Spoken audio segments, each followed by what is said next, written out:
Okay.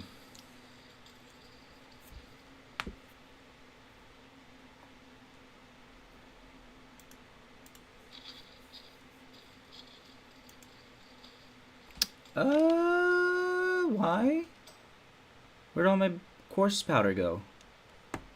It's interesting. Alright, well, I've got my rough powder, so I can do that. Oh, I have no rough stone. Shit. I don't need this anymore, do I? Do I? Whoa. Battle of Hillsbrad. No, the rescue. I don't need this, right? I don't need it. Okay.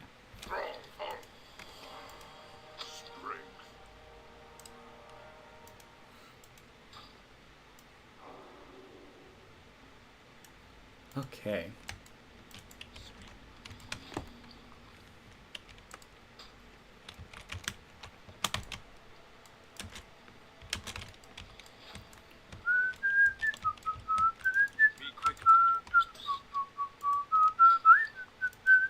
So I'm going to go for 20 more minutes, and then I'm going to log into my priest to pick up Onyxia buff.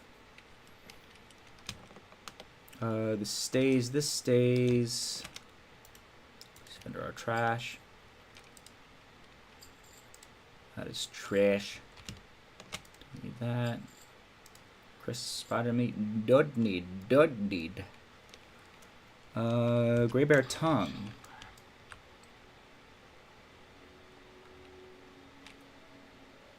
What?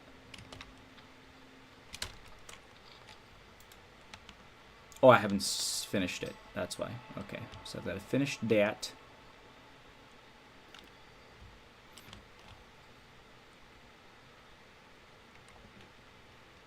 Delete the burnished gold key. Yes, of course. And yeah, okay.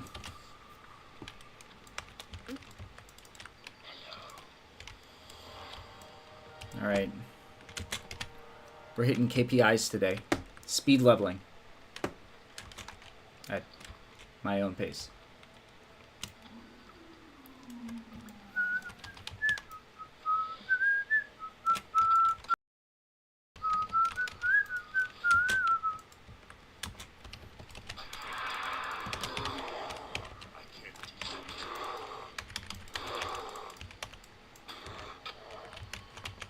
Don't need that.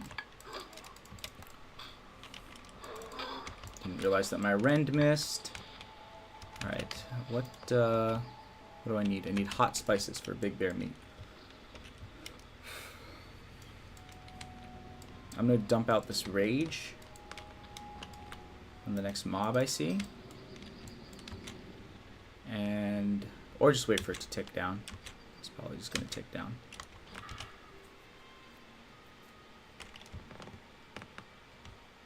Remember when I said I don't need anger management? In game.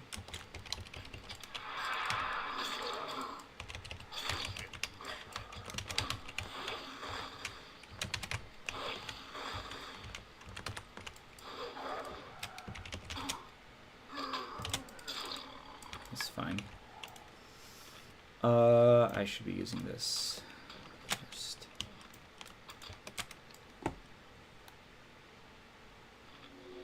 Cool.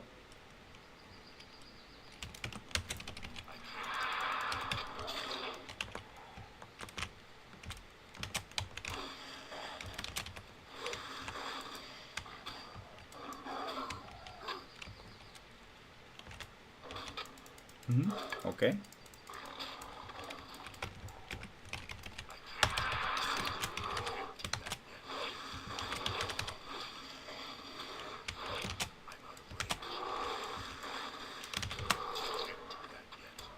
Right now I'm going purely off vibes, but it feels like if it takes more than 4 hits to kill, Sunder is better than Heroic Strike.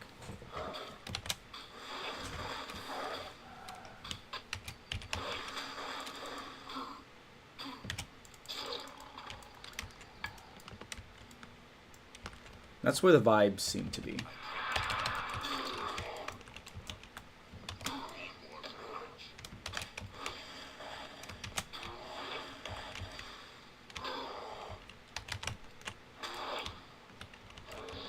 Hey, ding.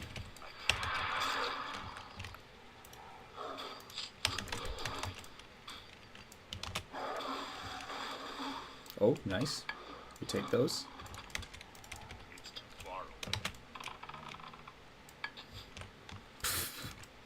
Nice.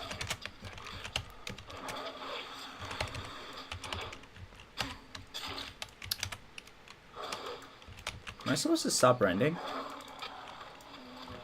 I actually have no idea.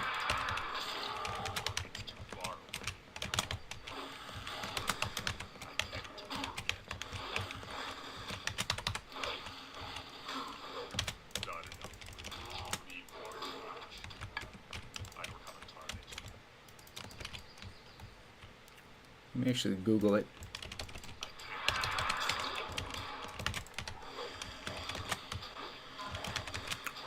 Oh, shit. That's a wake-up call. And a bandage right there.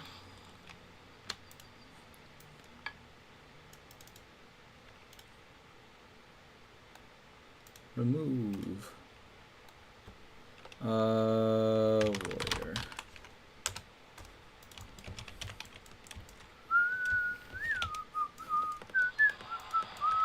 Oh, I gotta be fucking safer, dude. I gotta be safer about that. Damn. I would've walked right into those Yetis. Wait, is that where the warrior died? That would be so funny if I died there too. Did my camera die? Oh, it's Wowhead. Wowhead screws the hell out of my leveling rotation. Rend until 35. Okay. You can use it if getting the full duration. And then start sundering here. Heroic strike, or if you're rage cap later on. Alright, so I'm gonna presume that if I'm taking four or more hits to kill a mob, that it's that sunder is better. Alright. Just a double. Lock in a little.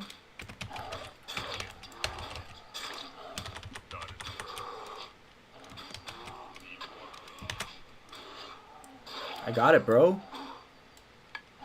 Alright. Just a warrior brother.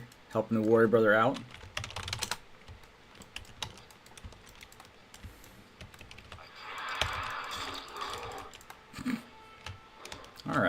Alright. Keep it in your pants.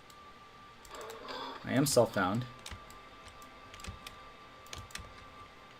You're not supposed to help self-found warriors because it teaches them not to rely on themselves. Self-found warriors are like pigeons in the park. If you feed them, they're going to keep coming back instead of foraging for their own food. In the same way, if you help a self-found warrior in a bad situation, he's just going to wait for help if he gets into another bad situation, and he's going to die. You're not really doing the self-found warrior any favors. Zug.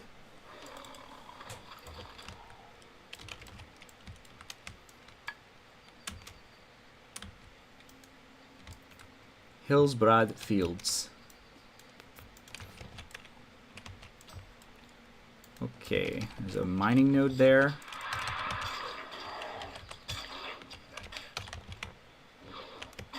We're going to respect this mage if they're going for it.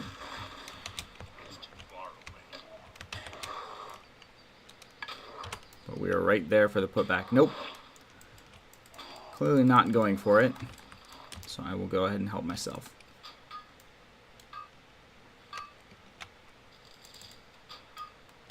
The mage gets compensation from the tag. Oh! Wait, what? Ah, I don't... Looks like they just wanted the skill up, I guess. Or probably just the 60 power leveling and long gone.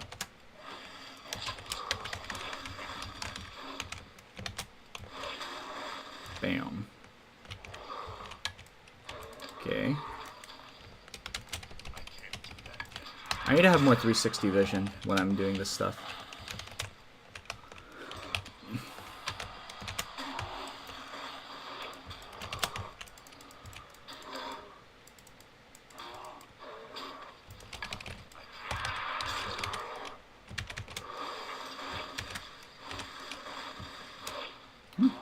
Okay. Sharp claw. I've only done this quest on a mage, which is kind of my version of feeding myself in the park, in the aforementioned pigeon metaphor. That was rough. So I'm gonna have to figure out. Hey, where's my audio? I just realized I have not audio on for the past whatever. Properties. Okay, good. Alright, that should do. That'll do. Let's just rage jump on this guy.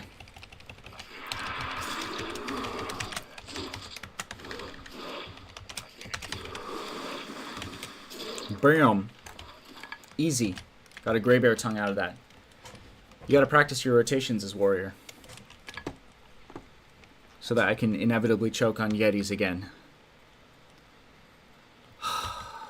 Oh, brother. That was bad.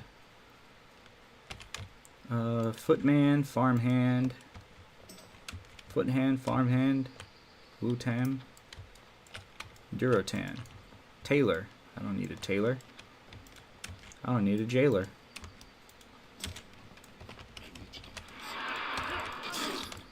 I need a... What am I doing? Hey, why are you running? You're dead. You're so dead. Citizen Wilkes. Cool.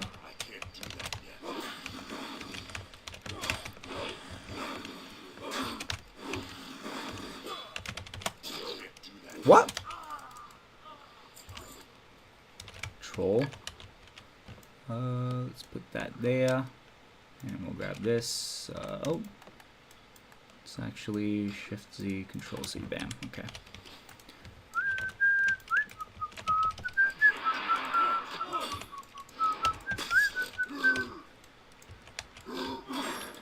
Punch! How dare you use my mob for your min-maxing? What is happening here? What are we even talking about here? Let's go for some wool bandages. So I've got 4 in me. We'll throw away. What shall we throw away? I don't have... I'll just toss these. I don't really need them. Oh, wait. No, hold on. Shit. I did one too many there. Okay. No. Did not mean to heroic strike that. That was a mistake. Ah, I see it. I wouldn't have lost that rage, because I wouldn't have had to execute. If I had sundered there, I think I would have had that in the second hit. But who knows? And then I heroic there because I know it'll kill him off. I'm not sure if I can without it. Alright.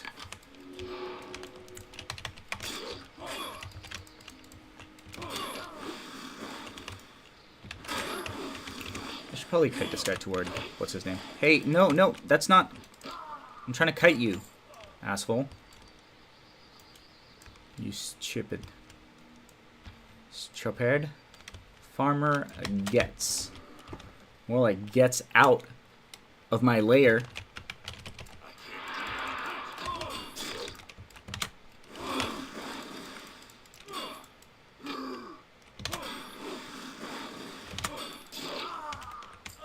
Okay. Okay.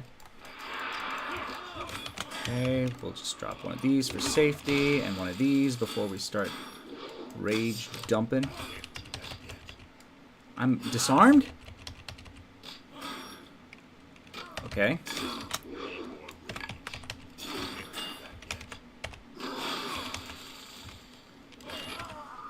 Alright. Was that Farmer Gets? He wasn't here! He wasn't in the room.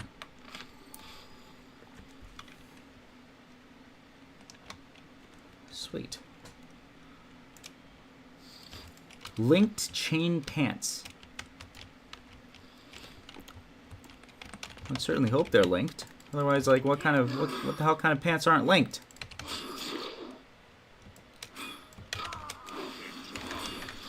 Didn't there used to be a time where pantaloons weren't linked? Where it was like just two separate pant legs and you had to put them both on, like, separately? Do I do this? No, we'll do this and then just range aggro. There we go. Oh, it's exactly the same. All right.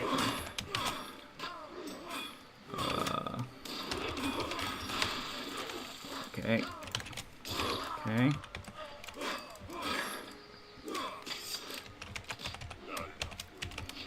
I'm choking.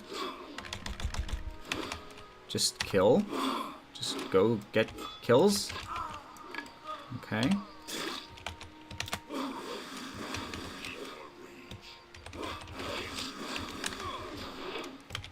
When in doubt, just stick it. Like... Oh, I'm just gonna kill this guy before I heal up, because I really don't want to deal with... Oh, this guy's high level, damn.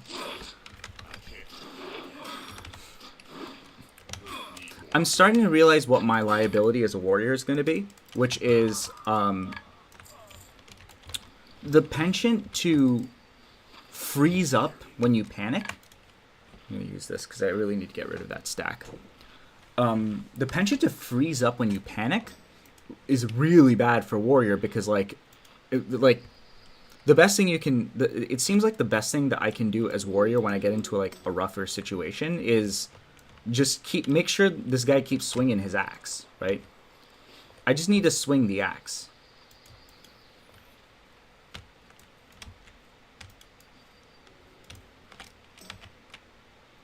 Let's watch this guy. Are you? You have Blizzard, though. No, don't heal. Don't heal. Don't heal! Never heal. Never heal.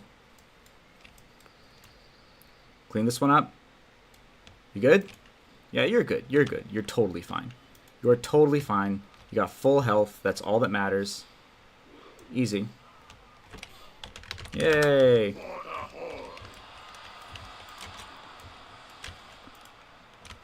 Never heal an AoEing mage. You are going to aggro and you're going to mess up their farm. Oh. Stanley? Is it Stanley? No. Where's Farmer Ray? Farmer Ray. Where the hell is Farmer Ray? Inside? Are you in the house? Yeah, you're in the house. This bitch is in the house. Get...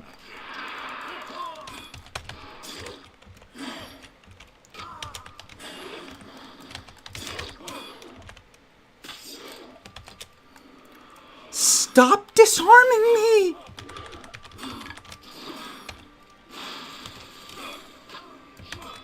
Oh, eight, no, no, no.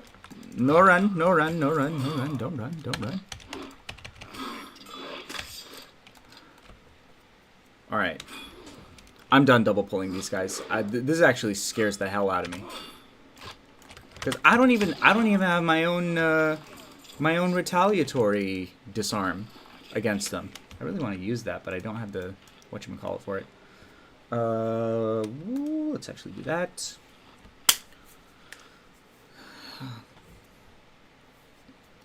Yeah. Like, you shouldn't... Oh, Ray and Gets. Just Ray.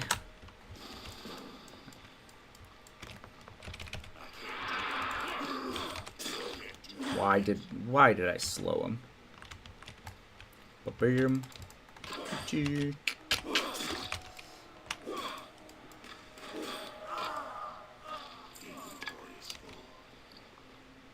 My friend.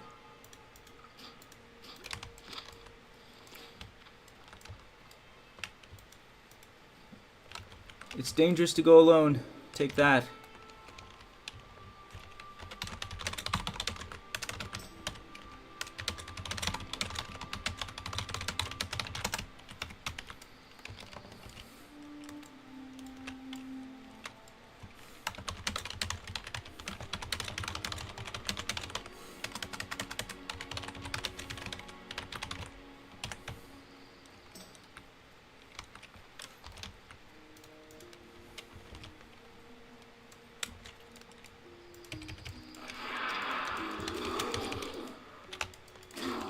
We need more wholesome AoE mages. AoE mages have a really bad rep, and I think it's unfair because I think it's undeserved because like people are envious when they see mages AoE grinding successfully, so they're always rooting for them to die. Which, by the way, I think is perfectly fine. It's perfectly fine to root for AoE mages to die because it's just funny. And it's though it's also that I meant to cleave there. It's also that rooting for AoE mages to die is rooting for the thing that makes playing AoE mage hard. So it's like, yeah, I'm okay with that because it's like the whole point of AoE grinding in hardcore is that it is extremely dangerous. So like I'm always rooting for AoE mages to. Well, actually no. If you're a dick, I'm rooting for you to die. But generally speaking, I'm rooting for AoE mages to make it. But that's only because I am a closet AoE mage. That's how I got to 60 in original classic. So 2019 classic. Okay. Bam. All right, let's do this. Let's send this. We send it. We send these. All right. Can you guys stop? I'm just trying to put you both in front of me. And you are being so rude. Woo! Alright. That's also rude. It's deeply rude. I'm not gonna be all sweaty about it. I am, in fact.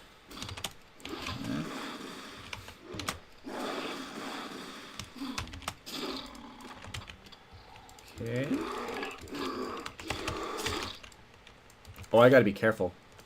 Those yetis are not the thing that I want in my life. I don't want that in my life at all. No, not at all. Alright. That was a highly superfluous execute, but okay. Let's start using up stacks that we want to use up. I did not finish my extra large coffee today, so I am crashing hard. Oh fuck, I gotta log out. Okay, let's get to the road. Let's get to the road. It is buff time.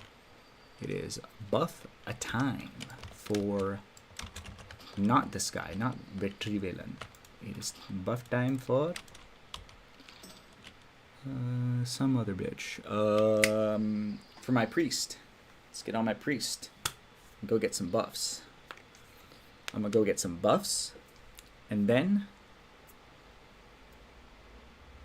wait. On my priest or on my rogue? Ooh, that's a good question. I think my rogue is lurking here in Orgrimmar for a world buff. So the question is, do I want to prioritize? Well, world buffs are more useful on a rogue. But my priest is about to do... my rogue is not speedrunning. My priest is about to do Skull Rock. Alright. Let's get it on the rogue.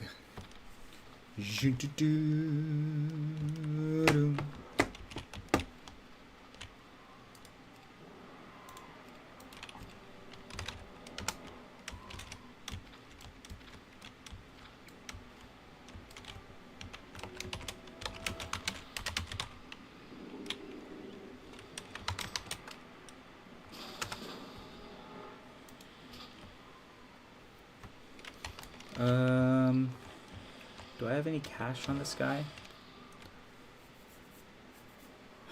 I'll send him 20 silver from the bank. I have a bank alt now, which basically means I've surrendered my life to the World of Warcraft.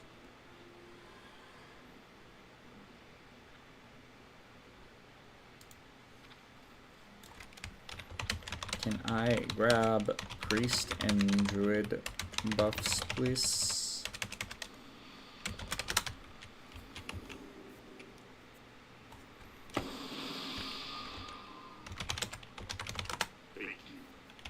Wow. 10?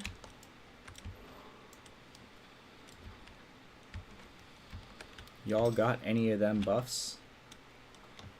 No, I do not. Well, I do, but not of my own to give away. Okay. I love farming world buffs. I tried not to be sweaty, but the problem is it's not about being sweaty. I just love getting world buffs. I love speedrunning shit. It's so much fun. Rend. Anyone dropping a rend? Let's check the channel.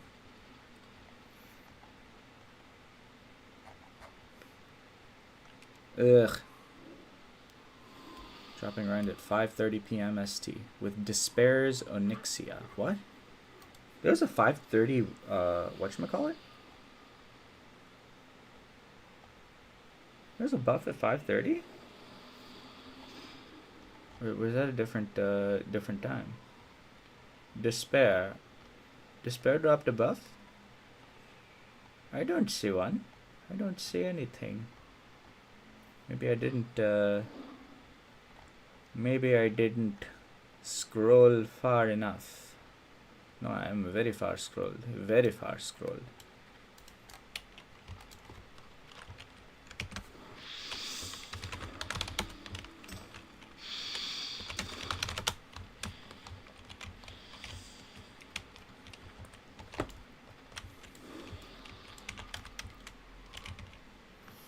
Literally pushing some idiotic agenda nonstop everywhere you go does absolutely fucking nothing. Siri, can't hear you over. Nice. Trans rights. Woo!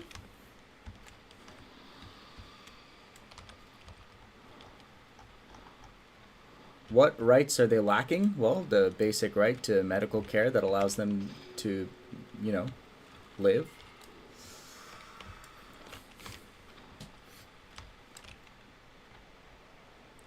Free report list for babies crying. Oh, triestrogen. His name is triestrogen. Or they're hurting him. All right. I am gonna make an assumption.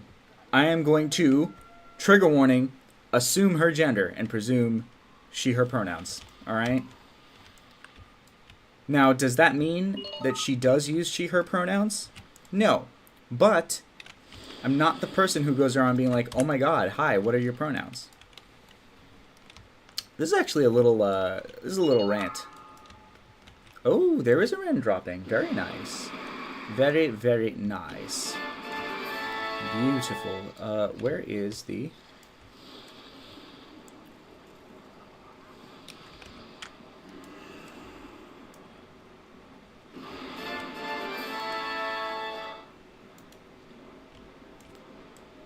A lot of hell yeah, brother. I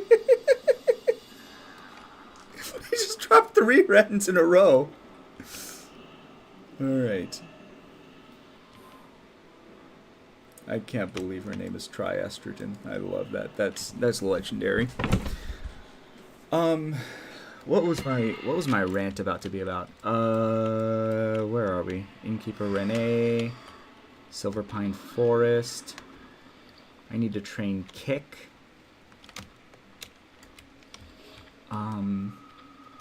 Where the fuck are we? Talk to Ruag on the 2nd floor. Agaman Mills. Okay, so I'm headed up to Brill. All right. We'll do this later. I'm gonna get back on my warrior.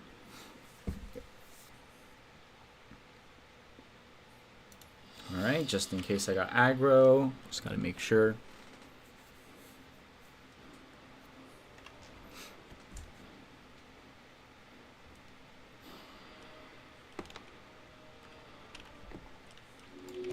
Okay, we are doing Goodsville.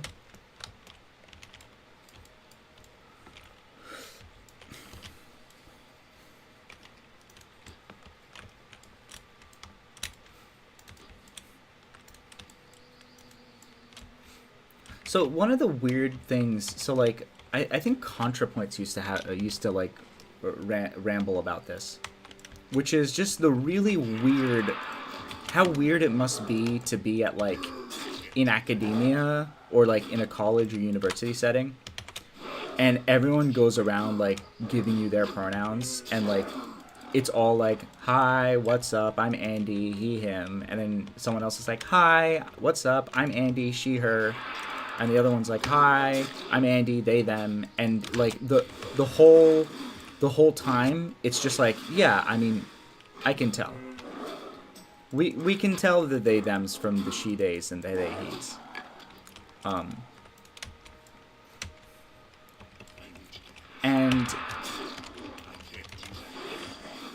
And it's all for the benefit of making sure that trans people don't get misgendered. And it's really weird because like there's a very, very, very, very tiny portion of trans and non-binary people who are liable to get misgendered. In fact, I don't think it with a basic understanding of how being trans works. It's like a tiny portion, you know? And it's not about passing, not passing. It's like a ridiculous, all these like weird, ridiculous like gender standards. It's more just like, oh,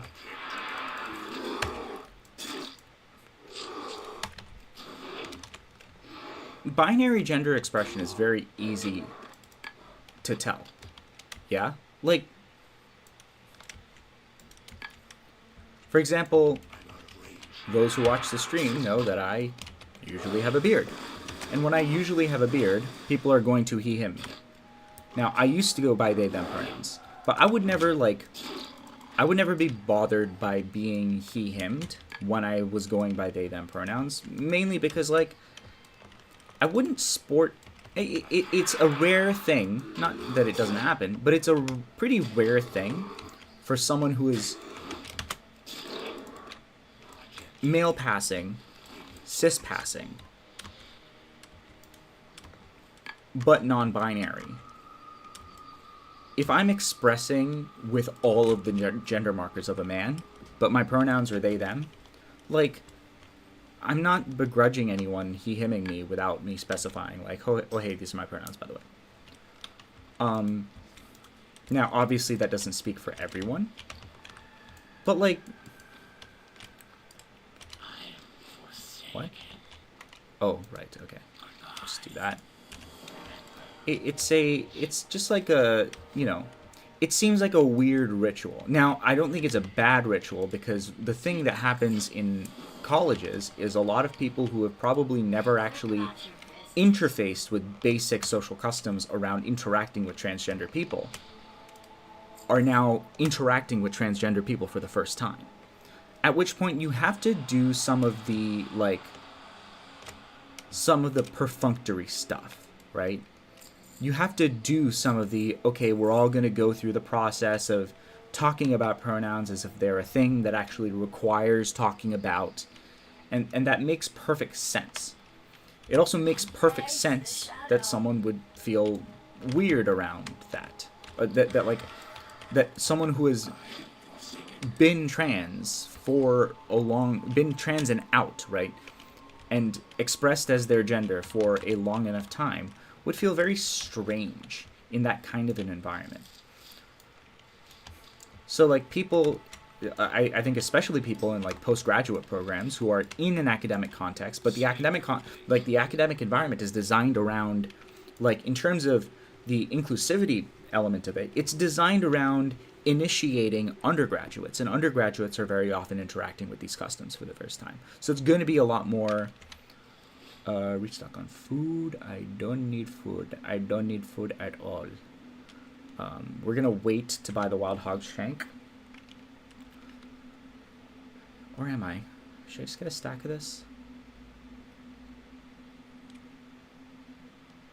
Yeah, let's just sell these and just get the wild hog shank. 1, 2. And then, what am I doing here? Let's course, whisker catfish can go, and yeah, we'll just get rid of the bread as well.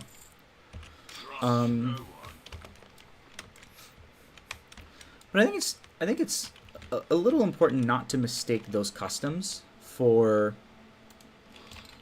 those customs as necessary in an academic context for customs that we should be maintaining in our social lives, right? And obviously you should tailor the customs based on the environment. So like in the workforce, you're going to interact with people of all ages, people with all levels of experience in the trans community. They're maybe a little more explicit, not like quite college level, but like being a little more explicit about pronouns, or at least cultivating a safe space. So like I always introduce myself with pronouns in a workspace, if only to make sure that, you know, people understand, like it's like a code, like a coding. It's like, oh shit, I forgot to get the trade goods. It's just a way of coding myself as someone who is safe to specify, you know, all of your preferred gender markers with, right? And it's not like, oh, hey, tell me your pronouns. It's more like, hey, like, I am a trans affirming person, and you are free to express yourself as you are around me. And like, you don't have to do any like weird gender code switching, right? And I think that's like an easy way to be like, oh yeah, hey, my pronouns are they, them, he, him, right? Oh shit, I need to get one more stack of this. It's like a weird thing to navigate, but it's actually, I think it's a lot less complicated than sometimes people make it out to be, where it's like, oh my god, there are all these rules, like, what do I do? What do I do here? What do I do there? Am I supposed to give my pronouns, or am I not supposed to give my pronouns? Just like, don't worry about it. Like, and if you've put in the effort to understand what people are like, it becomes fairly obvious. Like, oh yeah, this person is expressing in a feminine manner, and even if like their pronouns are not she, her, like if I open with she, her, I'm not gonna hurt anyone's feelings. Like, someone who is expressing femme, who gets she, heard, and says, actually, my pronouns are they, them, you haven't hurt their feelings. You haven't, like, offended them. If anything, like, if someone is trans femme, and I she, her, them, and then they're like, oh, my pronouns are they, them, and I'm like, oh, yeah, my bad, all right. Like, I can't imagine you're causing someone harm by affirming their expression, whatever gender expression they're going through. So, like, whatever gender expression they're engaging in. So it's like, yeah, okay, you're trans femme, but your pronouns aren't she, her. If I she, her you and you correct me, it's like, okay, yeah, I'll just respect your whatever pronouns you give me, right? I don't think it's that big a deal.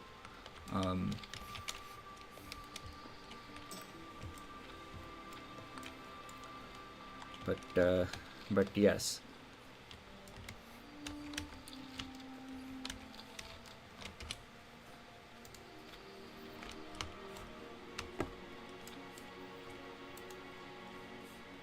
All that's to say, like, don't worry about it. It's just regular stuff. Alright, when's the next one? Monday, 5:50 server time.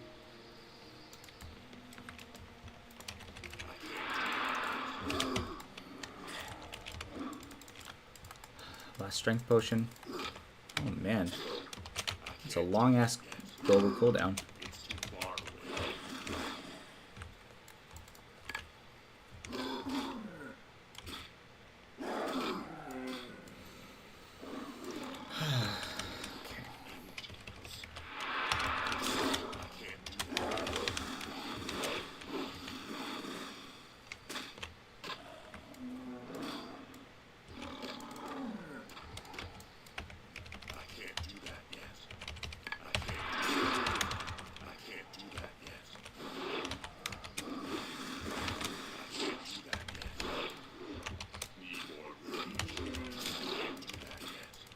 Oh, I didn't... Wait, I haven't been to a major city. I just logged out. I'm so dumb. Alright. It's a little risky, but I'm just gonna let my... I'm just gonna spirit regen. Storm Stout.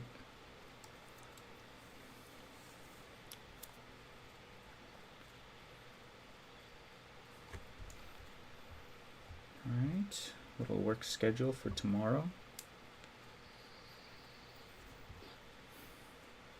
Oh, nanny. All right. 7:30. Okay. I hate going till 7:30 on Tuesdays. Actually, no, I don't mind because I can hitch a ride home with my coworker.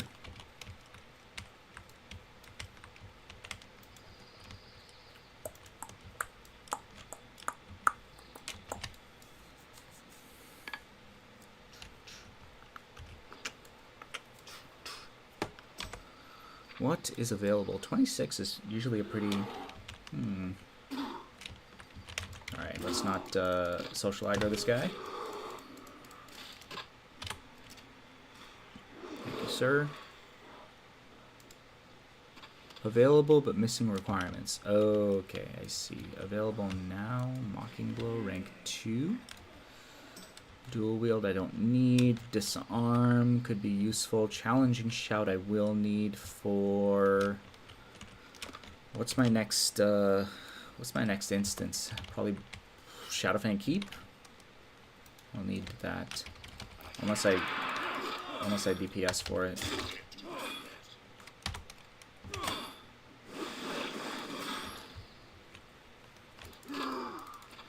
I hate runners.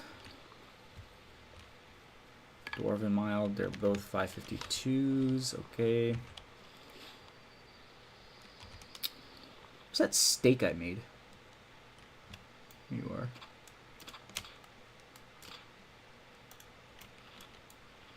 Uh-oh. Don't do it, don't do it, don't do it, don't do it to me, don't do it to me, don't do it to me. Okay, we're good. Whew. Alright, now do it to me. Woo, hey, calm down.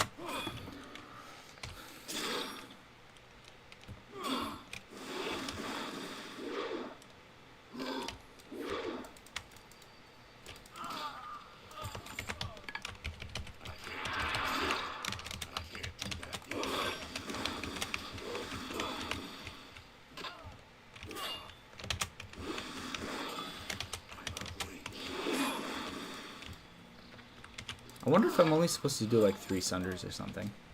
Or only sunder to like half HP or something like that. I feel like this many sunders is superfluous. It's the second time I've used the word superfluous this stream. Maybe I need to stop. Alright, be ready to execute to stop the runner.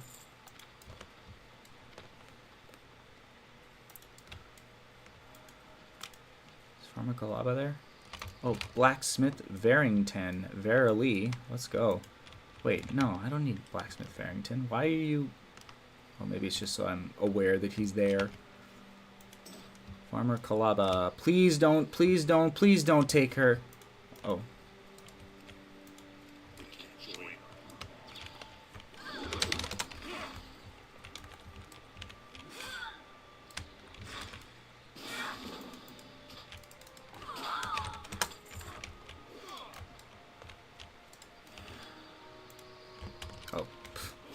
They kicked me. This guy's name is Trump Coin. Alright. It's alright. I'm not going to judge. This guy's going broke soon anyway.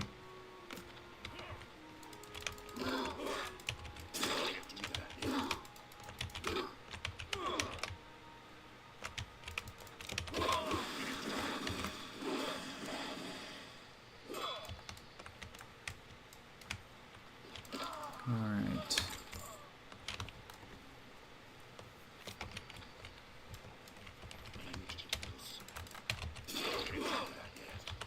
Peasant. Let's actually jack that. Guy's name is Trump Coin. I don't mind ninjaing tags.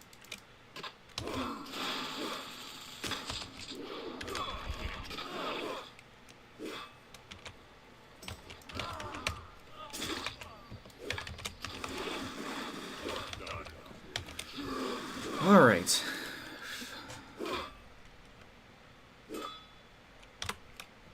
Nope, nope. Don't run. Okay, whatever. Alright, or just bleed out. These guys aren't the sharpest tools in the shed. Let's use this since we're tossing it out. Let's do some inventory management. I want to start treating this a little more like a Do I have lion chops? Lion, lion, lion, lion. Savory, crispy lizard tail. I don't have lion chops. What am I looking for? I'm looking for peasants. Peasants. Peasants. Okay, this is done. A little too low on health.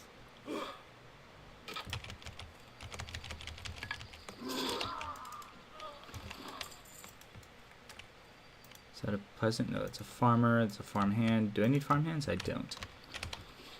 Any peasants here? No. Okay. Let's just keep picking up these things.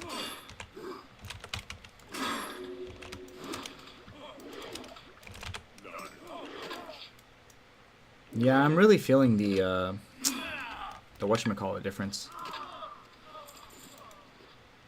Blacksmith Barrington. Stop trying to make Blacksmith Barrington happen. It's never gonna happen.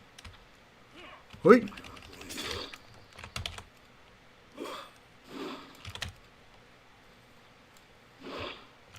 Hey, Trump Coin, want to help me out?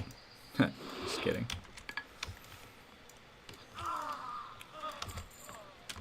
That's exactly how the next financial crisis starts, is with those words.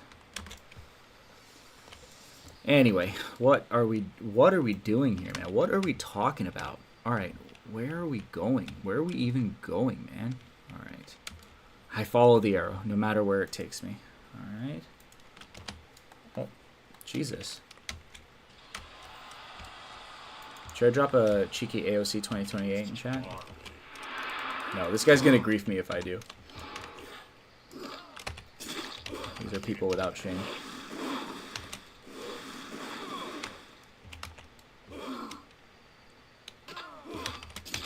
That was a waste of fucking... That was a waste of energy.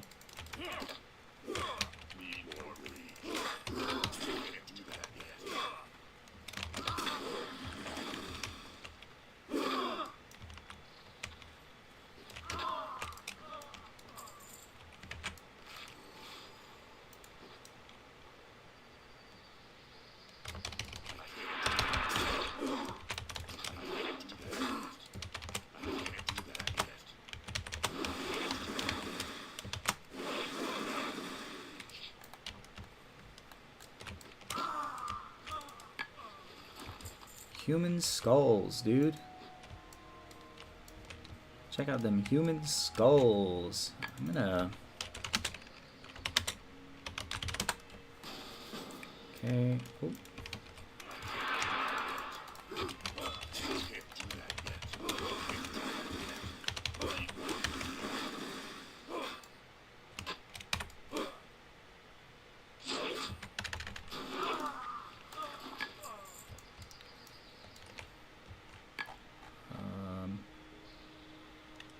Stay safe and be wary of elevators. So true, bestie. Okay, thank you.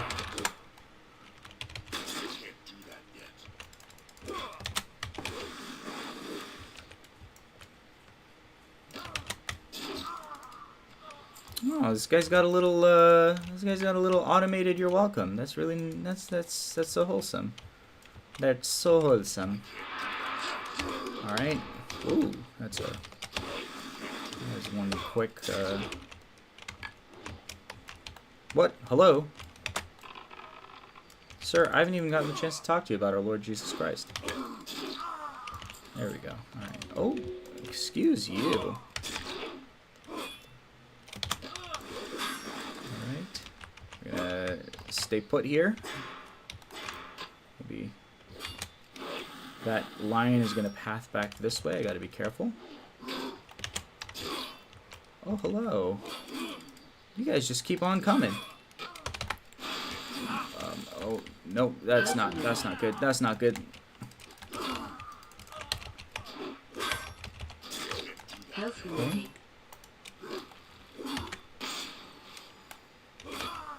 Okay. Okay. I'm okay. Easy. Fucking easy. I was never worried. I was never shitting myself. Oh, no. Oh, I gotta run. I gotta run. I gotta run. I gotta run. Oh, this is so bad. I really don't want to pot here. I really don't want to pot here after what I just did. Okay. Health warning. Okay, now I've got to run back. I was not expecting to miss that bow and arrow shot, dude. Alright, that's a yikes. That is a big yikes. This is exactly the kind of play that got my mage killed. Except, I didn't really make any big chokes here. I just... What should I have done? Aside from... no, that's melee range. No, there's really nothing else I could have, should have done, right?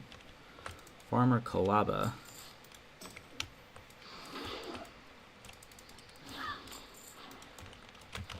Peasants. Woo. That was way closer than it needed to be. But I didn't want to pot.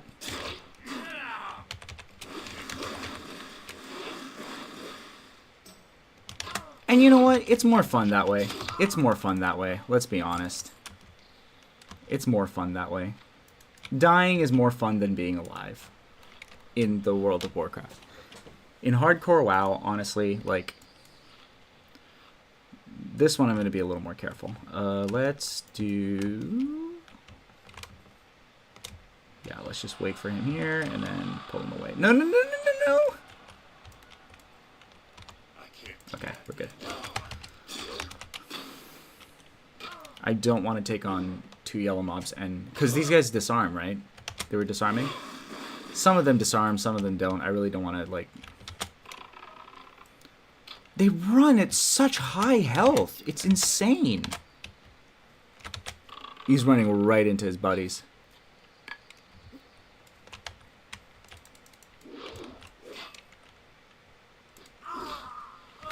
I'm actually going to bandage here because I'm going to go straight in with as much juice as I can muster.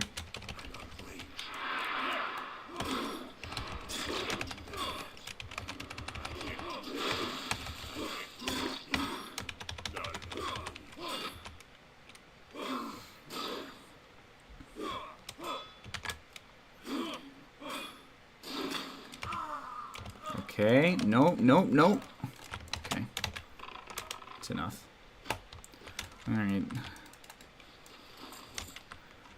The runners are the really dangerous part. The runners are where you get killed, I think. Okay.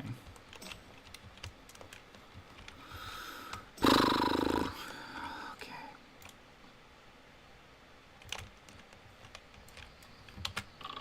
No, no, no, no, no. Let's just do this.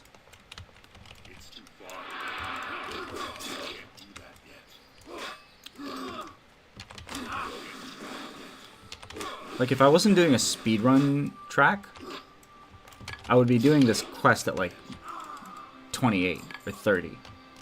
Like, I did this at 30 on my mage. Nice.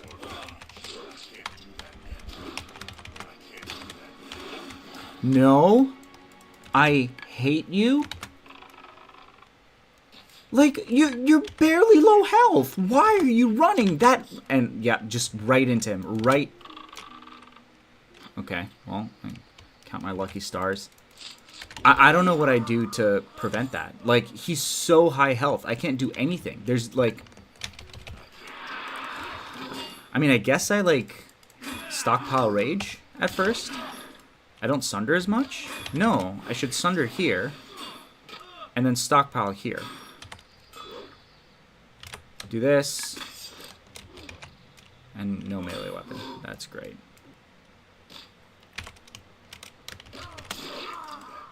Like, they run at such high, like, at such high health. I don't know what to do.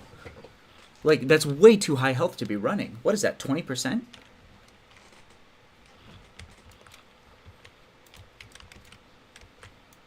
I don't know how it works. I need to Google how it works.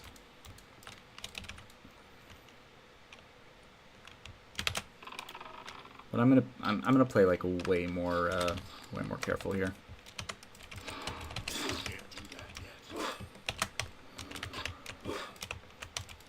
Good start is making sure my fucking battle shout is up. That's a good start. Alright.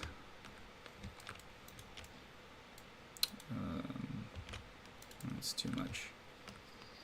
Let's go over yonder.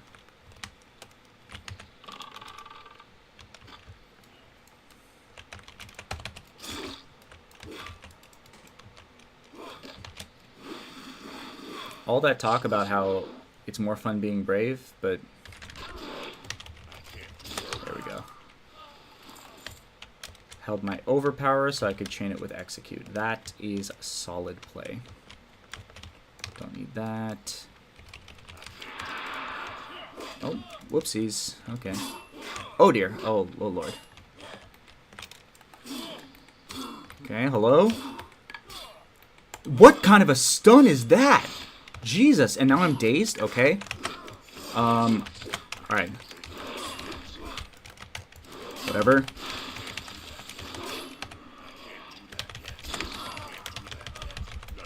Okay. Alright.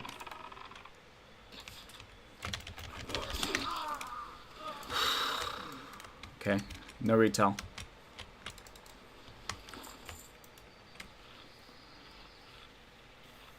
Was I done? Did I just blow my retell for a... I'm going to have to check the clip on that. I swear to God, if I just blew my retaliation on a completely unneeded mob... Okay. Alright. Alright, listen. It's okay. It's alright. It's alright. Listen. I retelled, alright? I got into a bad situation. I handled it with poise. I didn't try to run while dazed. I used my retaliation because I knew I needed to. I had saved my potion, and it may have paid off. I don't know if the 2 minutes were up. It's possible. No, the 2 minutes were definitely up. But I saved my potion. I used it there. That's a potion that I have. And I used my retaliation. So yeah, that's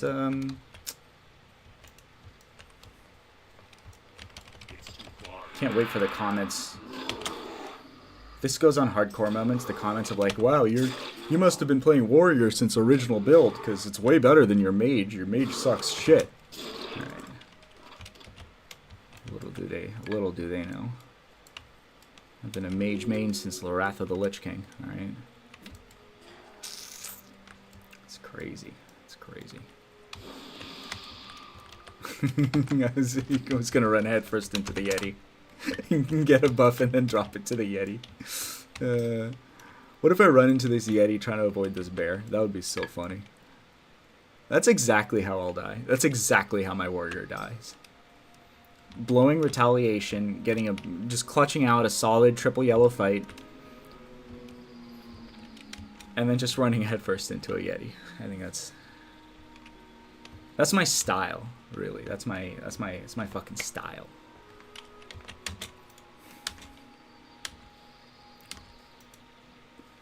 Charlie Parker had Bebop. Duke Ellington had Big Band. Cole Porter was Cole Porter. I have running headfirst into mobs and being dead as shit. Running headfirst into one mob. Running headfirst... So trying to avoid a green mob and running headfirst into a red. That's my style. Like right now. Right now, I could easily have run through South Shore. Easily. Wouldn't have known the better. That is spatial awareness right there. Or lack thereof. Both are values to be entered in that field. Negative, positive, at least there's a number there. The spatial awareness is notable, is what matters.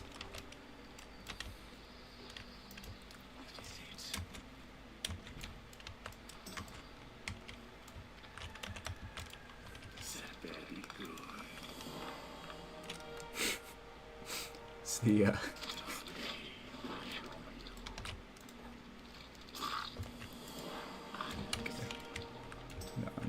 that one I'm gonna keep to myself. I had a joke pop in my head. I'm gonna leave that one. I'm not gonna say that one. That one's for the Discord DMs. Humbert's sword. Where is that? Yeah, I can get lion chops. Lion chops. Is there a fire somewhere here? I feel like there should be a fire somewhere here. And there's no fire. I've never found fire. No fire. Never able to find fire. There's an herbalist here. Nice. Okay.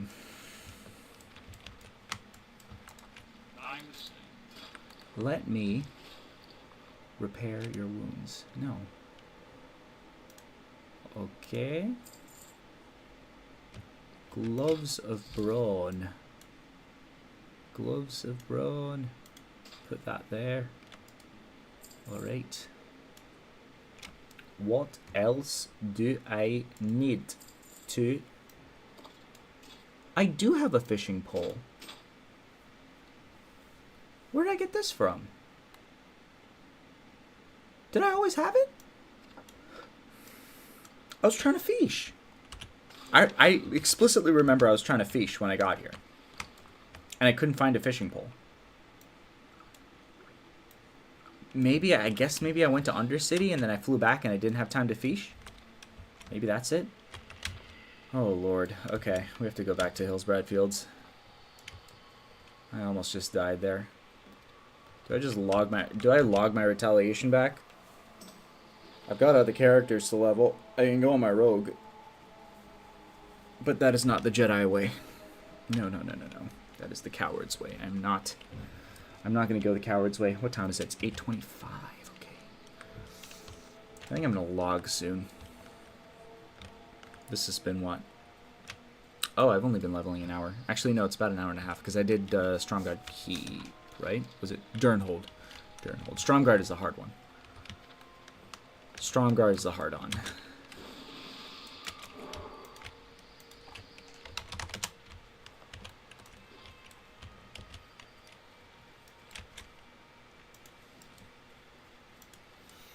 Alright. So the goal here is ding 27. Don't die. Don't die. Ding 27. And then don't dying is easier. I think that's what... that's the consensus. That seems to be the consensus. Unanimous, even.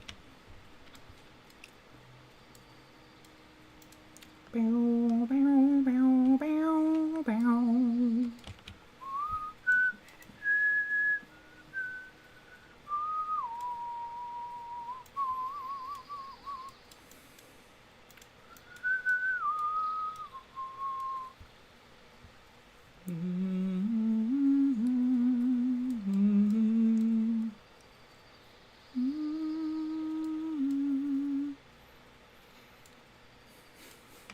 This was a quick level 26.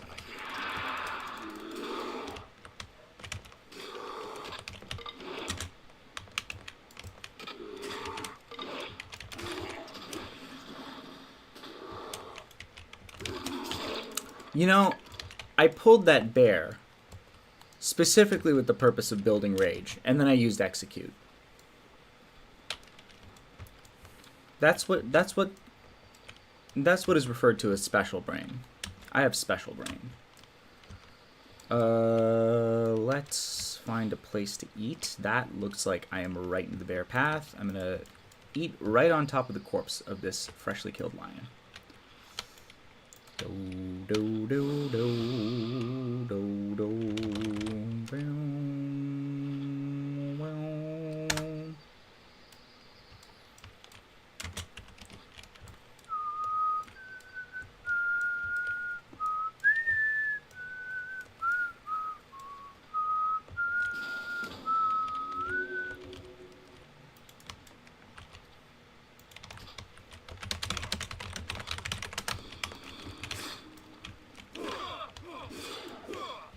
Oh.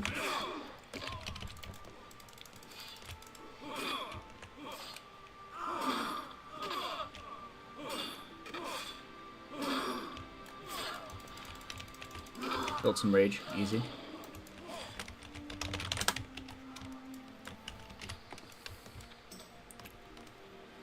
Easy. Dude, that was so easy. You know what I'm saying? You're easy, son. You're easy.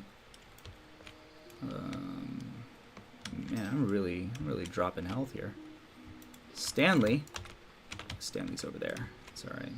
I'll get to you later. Oh, now the blacksmiths are gone, huh?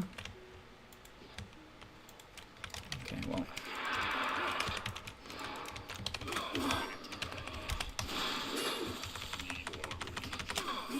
Oh, you see me anticipating?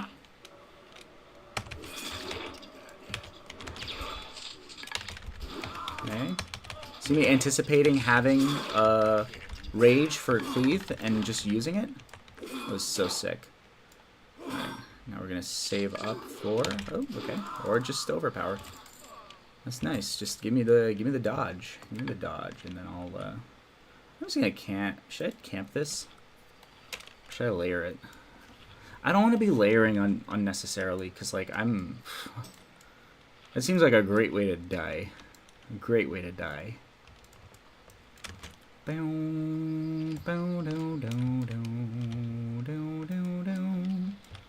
Oh, let's get the shipment of iron and then get spawned on by like 4 blacksmiths.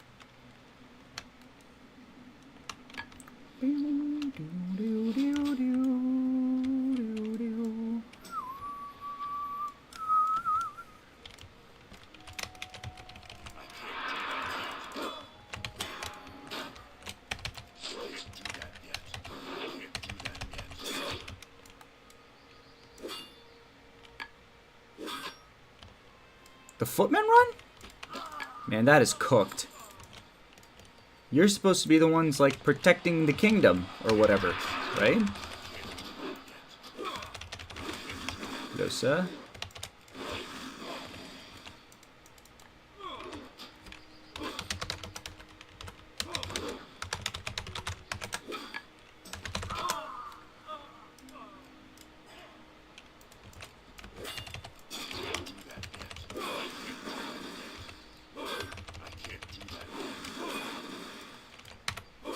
Oh, alright, good.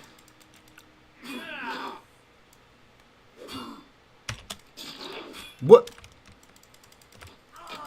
I see, he ran the wrong way.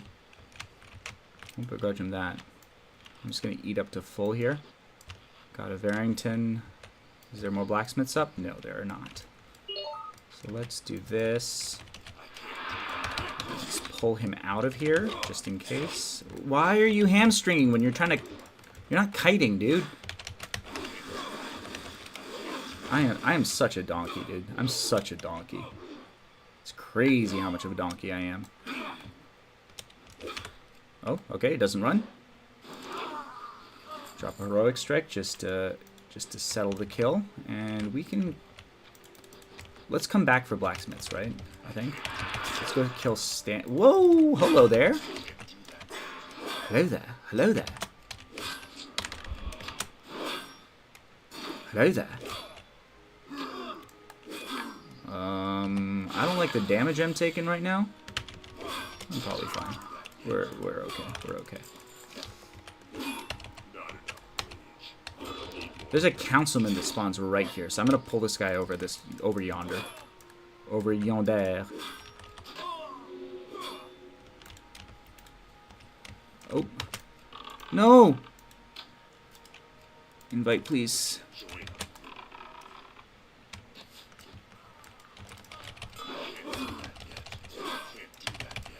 Stop parrying, you asshole.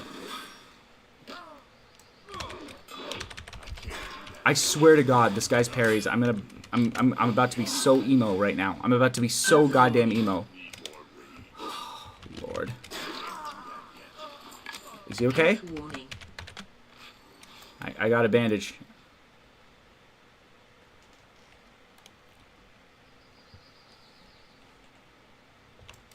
He's okay, right? Oh my God, I am not though. I am not alright. I'm not okay. I'm not dead, I'm just annoyed. Tell me, are you free? Tell me, are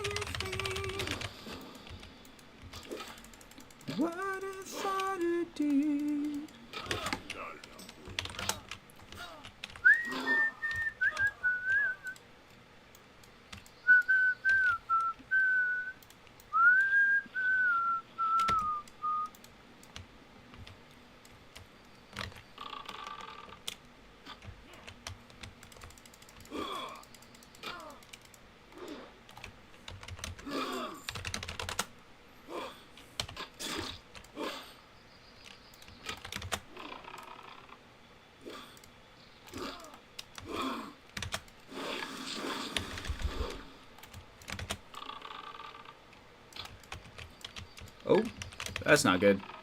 Oh, please don't aggro. Thank you, sir. Appreciate that. Yep, let's both get away from this footman. And...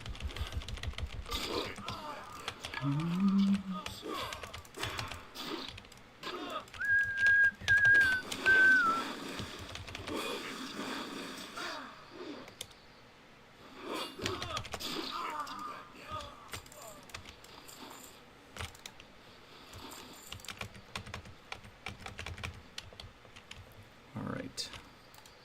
Whoa, my guy, you gotta be more careful than that. Alright, well. No sense giving you downtime like that.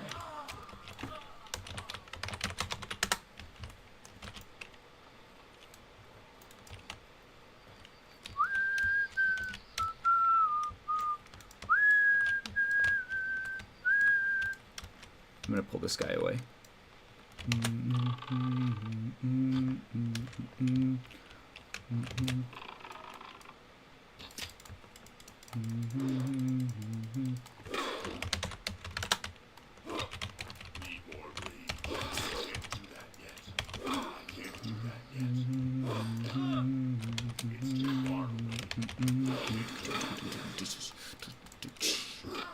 Tell me, are you free when the fear falls on you? Dum, dum, dum, dum, dum, dum, dum. I'm gonna tell this guy to holler if.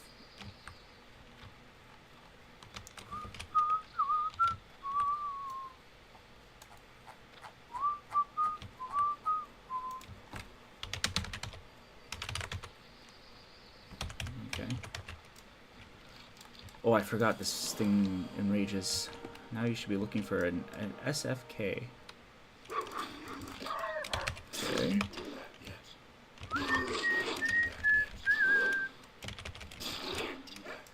Word or thought or deed. I'll go check if this fella is okay.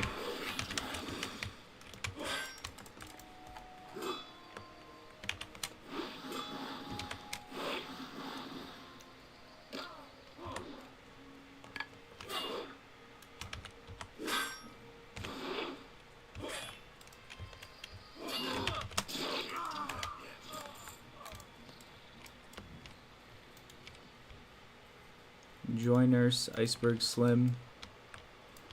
Alright. Looks like you've got friends here. That's good. I'm gonna head out.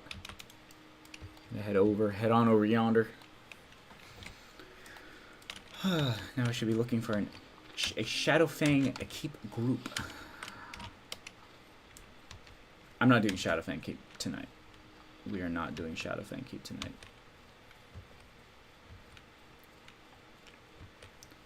So we'll turn in Battle of Hillsbrad, ding 27, and then we can start the evening. Maybe tomorrow, maybe not. I'm not sure. In that case, I probably shouldn't fly to the straight to the Sepulchre, right? I should go to. I'm gonna go to Undercity. Deposit my shit. Like, there's no reason to have all of this stuff with me. Oh man. Going back to Self-Found is really tough after creating a bank alt and, like, leveling tunes that are not Self-Found. But,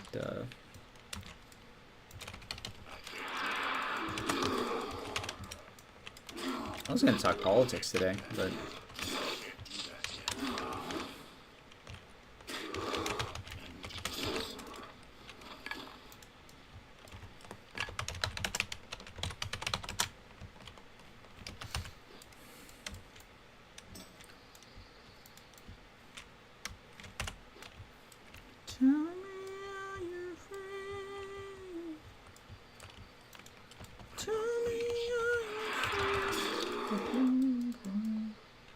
Wow.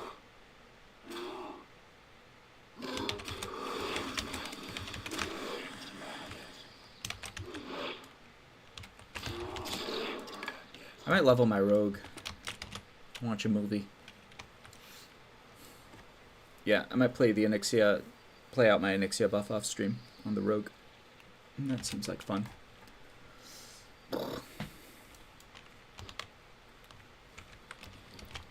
What a thought it did. Tell me, are you free? With a callous stand, but its lesser, brave its loss. We fold our hands and hold our tongues. Let the flames lick at my feet. Breathe in fire and know I'm free.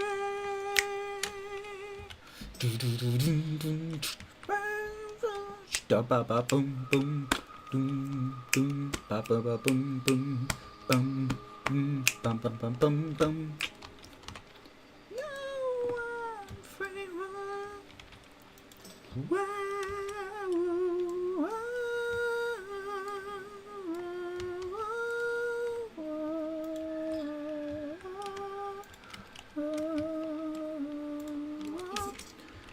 Ding hype. How long was that? Was that 45 minutes? Oh, that took me over an hour. Okay. All right. What is it? I didn't know it was that long. Let's go. Where are we going? I don't need to train spells. Actually. Dum dum dum dum dum dum dum dum dum dum dum. Generates 12 rage versus 9 rage. That is so worth. So I want rank 2 charge. Let's start by going to Undercity, vendoring our shit, seeing how much money we have. No, I'm afraid.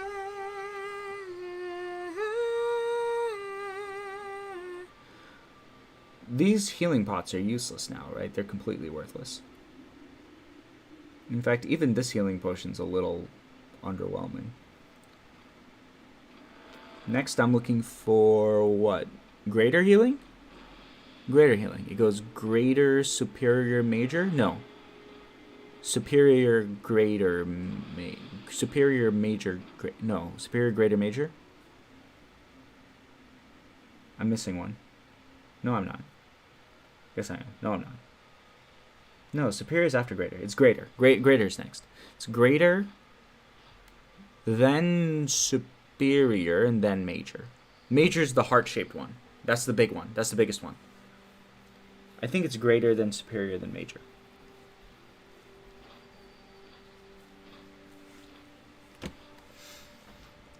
Superior is the one that looks like... Oh, I don't have one that looks like it, but... Okay, well...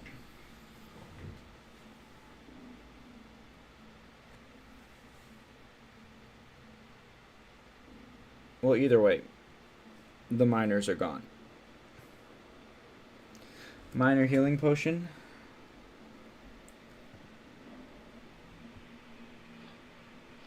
More like buy there healing potion, because it's like hi there, but you're saying but. Okay, can't all be winners. I need to sleep early tonight.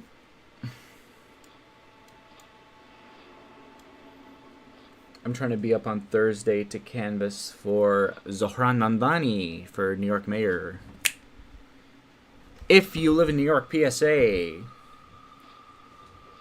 The two favored candidates for mayor of New York are both corrupt right-wingers who are beholden to outside forces and credibly accused of their own respective deep ethical issues, and nothing that I have said is remotely controversial. If you're looking for a change, consider voting for... Whoa, wait 1 second. Lion meat. Big bear meat. 9, okay. Consider ranking Zohran Mamdani #1 on your ballot. He is the candidate with the most fundraising and polling momentum. I believe he has overtaken Brad Lander as the progressive frontrunner. Has massively more momentum, or zomentum, as we say, than Jessica Ramos, and is all in all just a great guy.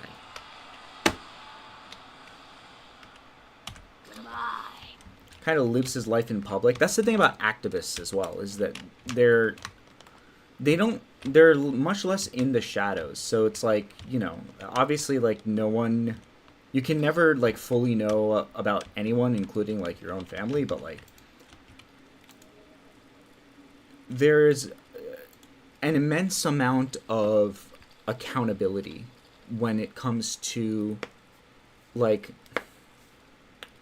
the thing about Zohran is he has been a public servant for his entire adult life, and he's also been an activist, which means that like he has been on the front lines of a lot of things.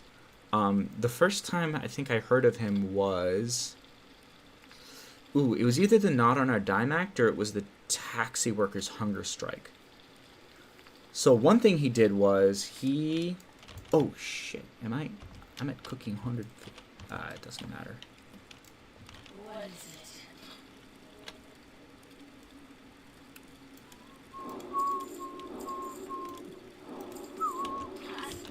Those are all cheap enough. All right. It doesn't matter. This is fake. Rend will drop in 6 seconds. Damn, dude. Damn, Daniel. Back at it again with the white vans.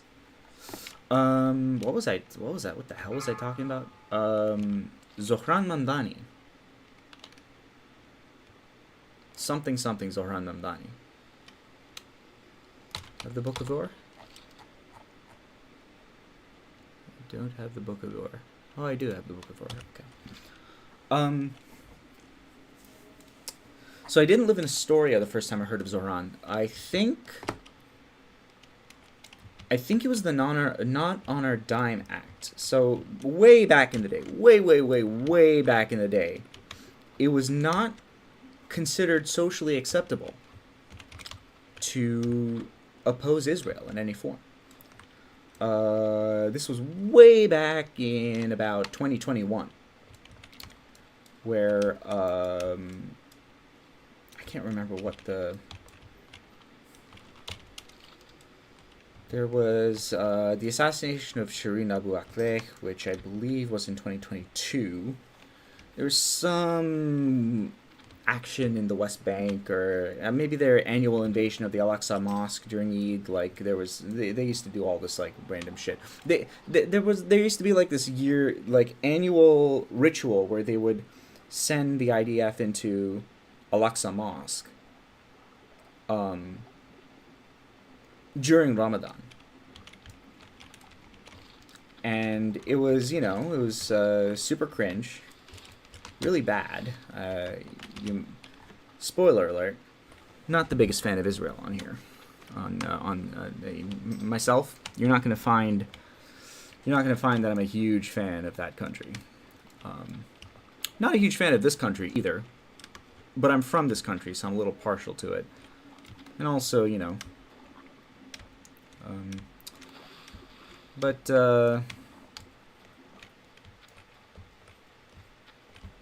yeah, I think it was an Al-Aqsa invasion or something, and I posted about it, and I got this like barrage of like, oh yeah, and it was like just all of the talking points of like, well, if it's an ethnic cleansing, then how come there are Muslims in the government? It's like, okay, that's not how that works. And this was at the time where if you ever posted anything that was like remotely pro-Palestine, like you would get DMs, like clockwork. I forgot to sell my shit. I gotta go sell my shit first.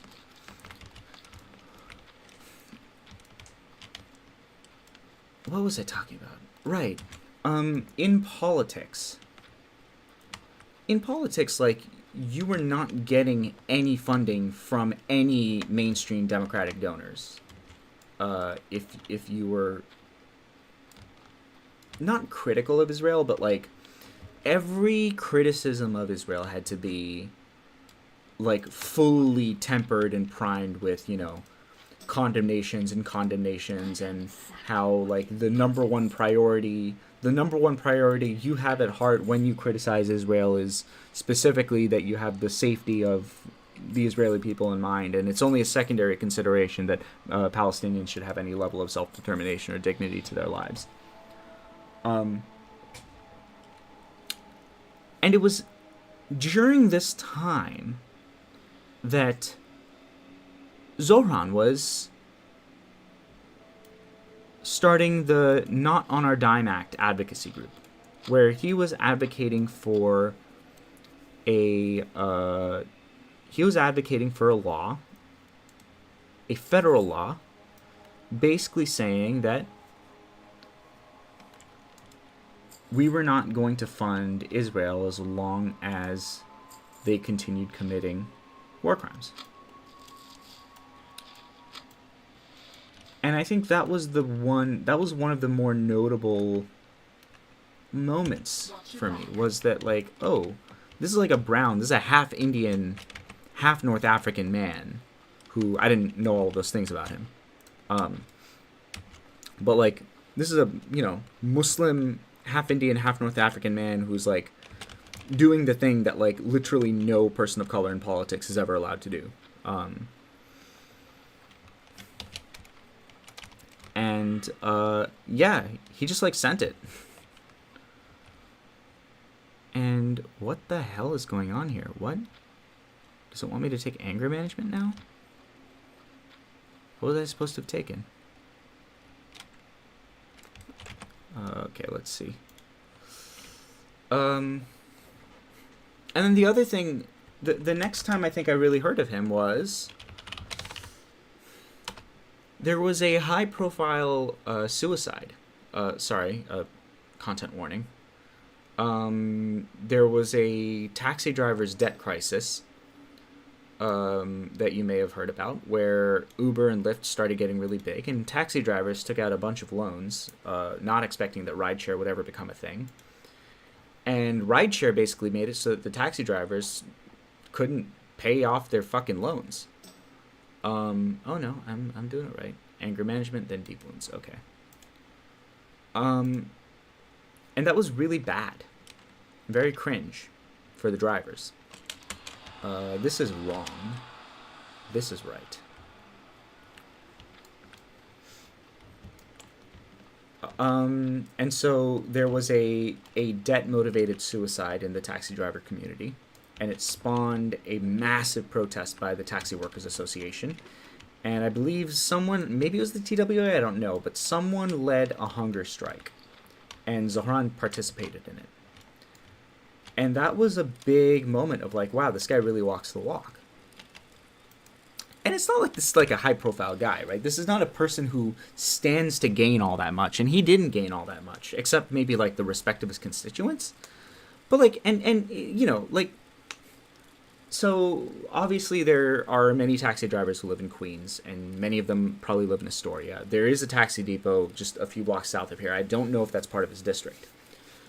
But it's not like taxi drivers are disproportionately part of his constituency that I know of. But it was just like, no, these are working class people. A bunch of them live in his district, and they probably went to him and they were like, hey, this is the thing we're going through. Or they didn't, I don't know. But what I do know is he just went on hunger strike, right?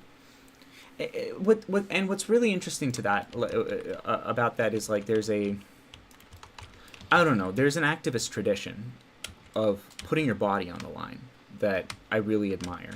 And I think that's a place that he comes from, I think a lot of Indians, especially NRIs who come from like very caste privileged backgrounds, very socioeconomically privileged backgrounds, I think a lot of us lose that.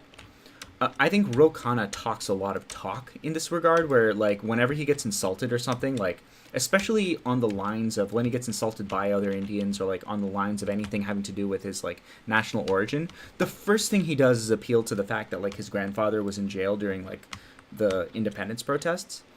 and it reeks of this like this thing that I'm hyper aware of in myself, which is like a very, very privileged progressive liberalism of like, this is not a person who has ever put their body on the line, right? And I don't think I've never seen Rokana do that. I say Rokana because that's how everyone knows him. It's a mispronunciation that he himself leans into. Like, I've never seen him put his own body on the line, but he appeals to the fact that his grandfather did in the independence protests, and it actually does draw like the stark contrast to like other liberation movements. I'm going on a massive tangent here, but I think it's actually really interesting. Other liberatory movements that really do involve like heavy physical self-sacrifice. And I think is a really, really, really interesting like sort of topic of study. That like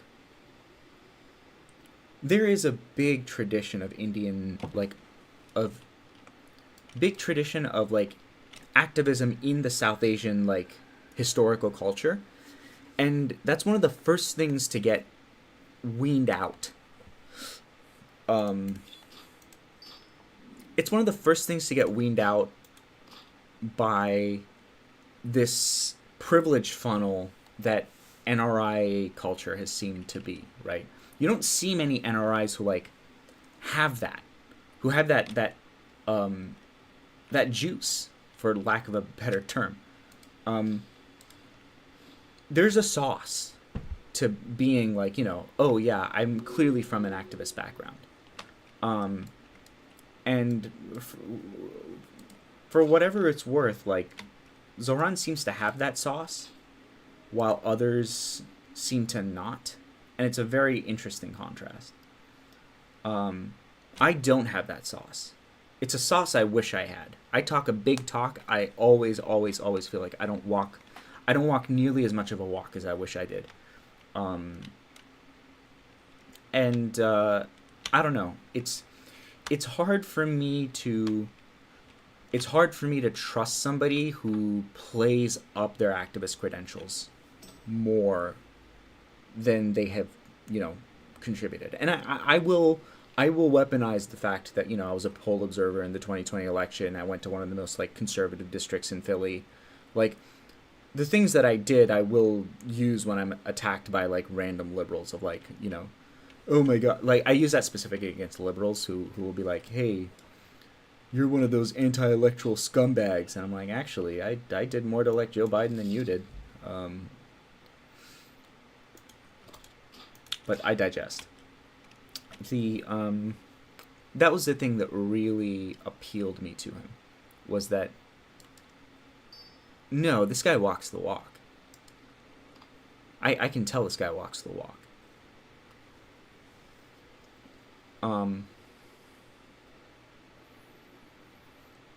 He just seems really sincere. Like, you can never know what's in a person's heart. And I never begrudge someone a healthy distrust of politicians, but like, I put my chips on him. I think he's a genuine guy who like really, really cares about the stuff he fights for. And he doesn't really have much to gain by like lying about it. And I don't see that sincerity with anybody else in the mayoral race. I think Brad Lander harbors sincere progressive values, but like, he's a career politician. And you can tell by the way he like his opinions over the course of this mayoral race have changed. He has changed his opinions in order to get elected. And I think that the era of that brand of politician is just over. In Democratic politics, for sure. I just don't think Democrats can get away with being insincere anymore. I think Democrats have been Democrats have been labeled the party of the elite, despite the fact that like they're objectively the less oligarchic party. But the problem is that because Democrats are at worst a party of inconsistent values, where Democrats are not at their worst, Democrats are not unanimously in favor of oligarchy. Therefore, oligarchy light at their worst. And at their best, Democrats are for like some kind of a moderate to robust social democracy. And because of that discord, I think it becomes very difficult for Democratic politicians to form a cohesive narrative around what the party is about. As a result of which, insincerity becomes much more of a liability. Because even if people know you're lying, if your message is very clear and your intentions are very clear, it becomes very easy for you to get people to self-delude about what your intentions are. And that's part of why I think the Trump Republican Party has been so successful, despite being objectively unpopular, is that they simply stimulate turnout among people who are just looking to believe in something, even if they know that what they're believing in is a lie. They would rather believe in a confident lie than lean into the uncertainty of like a feckless, infighting Democratic Party. All that's to say that I don't think insincerity is a tenable aesthetic in Democratic politics anymore. The problem is it dominates the internal politics of the party. It dominates the primaries because Democratic voters continue to want the person who makes them feel like they're in an Aaron Sorkin show. But then you take that outside of the party, you take that outside of the suburban Democratic Party, and it just doesn't hit. It doesn't activate borderline Republican voters. Republican voters continue to vote for the Republican candidate by an over 90% margin. Democratic voters continue to vote for the Democrat by over a 90% margin. And what happens is Republicans motivate Republican turnout. They motivate their base while Democrats continue to flip off and, frankly, not care about a huge portion of their base. Another disadvantage the Democrats have is that the Democratic base is much more diverse than the Republican base. 100%. That is 1,000% true. And that sucks for Democrats. But you gotta dance with the girl that brung you. And when you stand for a more diverse and pluralistic understanding of what it means to be American and what it means to be an American culture, yes, you're going to have to cater to a wider demographic. People are going to disagree more. Hate is a very easy unifier. It's not a sustainable unifier, and movements based off hate will inevitably tear themselves and each other apart. That's also an objective fact. But the deck is stacked against you. If you are going to try to embrace the pluralism of your country, because the truth is everyone hates each other. Everyone hates each other. There's a whole, Tom Lehrer song about it. And you've got to be the National Brotherhood Week of the country. And it's not easy. It's very much not easy. It's a tough job. And there is a very, very good way to unify people around an ideology of hate without actually leaning into real hate. And that is economic populism. And Democrats don't want to be economic populists because they have designed a party. The party has become designed around funding by giga-rich people. And so that makes it extremely awkward for you to try to be like, okay, how am I going to... Excuse you. They don't want to piss off their donors, but you've got to piss off your donors because you've got to get votes. All the money in the world is not going to get you votes because you have a PR problem. You have a PR problem, which there is no way for you to come off sincere. I'm just going to do this one at a time. All right. Let's do that. And make a target on me. I'm just going to do this until I run out of copper. I need 2 bolts for that. I need 2 bolts for that. So I'll make 4 bolts. And I'll keep going.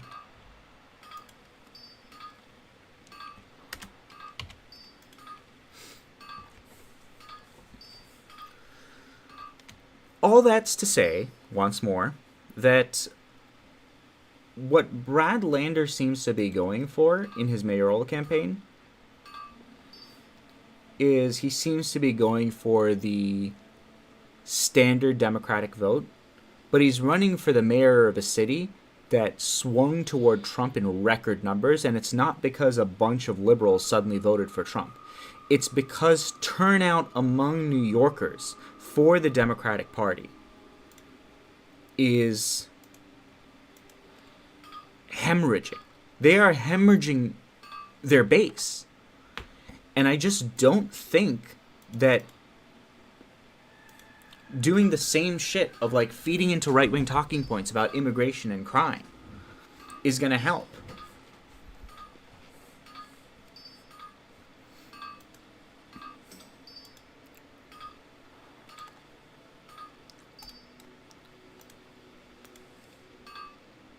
I just don't think it's the way. I don't think it's the way.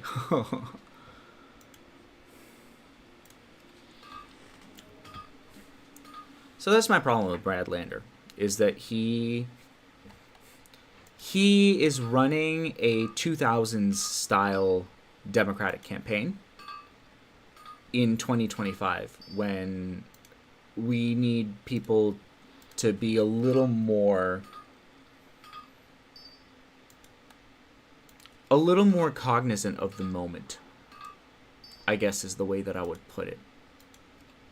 And I don't think he is conscious of the moment. I don't think he is adequately conscious to the moment. I don't think he sees what is needed of a Democratic politician. And I don't think that New York City being a deep blue city, in a mayoral race where you're running against two effective Republicans, one of whom is a Trump stooge because Trump is basically dangling a federal investigation and federal indictment over Eric Adams, and Andrew Cuomo because Andrew Cuomo's always been a Republican, to the tune of literally converting the state assembly into a bare Republican majority through the Independent Democratic Caucus, where he took a group of right-wing Democrats and he presided over the creation of a caucus of Democrats who voted with Republicans specifically in order to turn the state assembly Democratic caucus to the right. And Cuomo had the power to squash the power of that caucus, and he chose not to because it removed his obligation to produce results for New York. That's the kind of leader that Andrew Cuomo is. He finds the most stagnant. He finds the place where he can be as stagnant as possible, so that he never has to pay a political price for fighting for something. And it wasn't until Cynthia Nixon tried to challenge him for governor that he started to have to like make concessions in order to win a primary. And he started to see his life. That's why he's referred to as Governor Cynthia Nixon after 2018, because suddenly he moved to the left after, he got pressure from a primary challenge. It's also why I believe in primary challenges, largely because of that primary.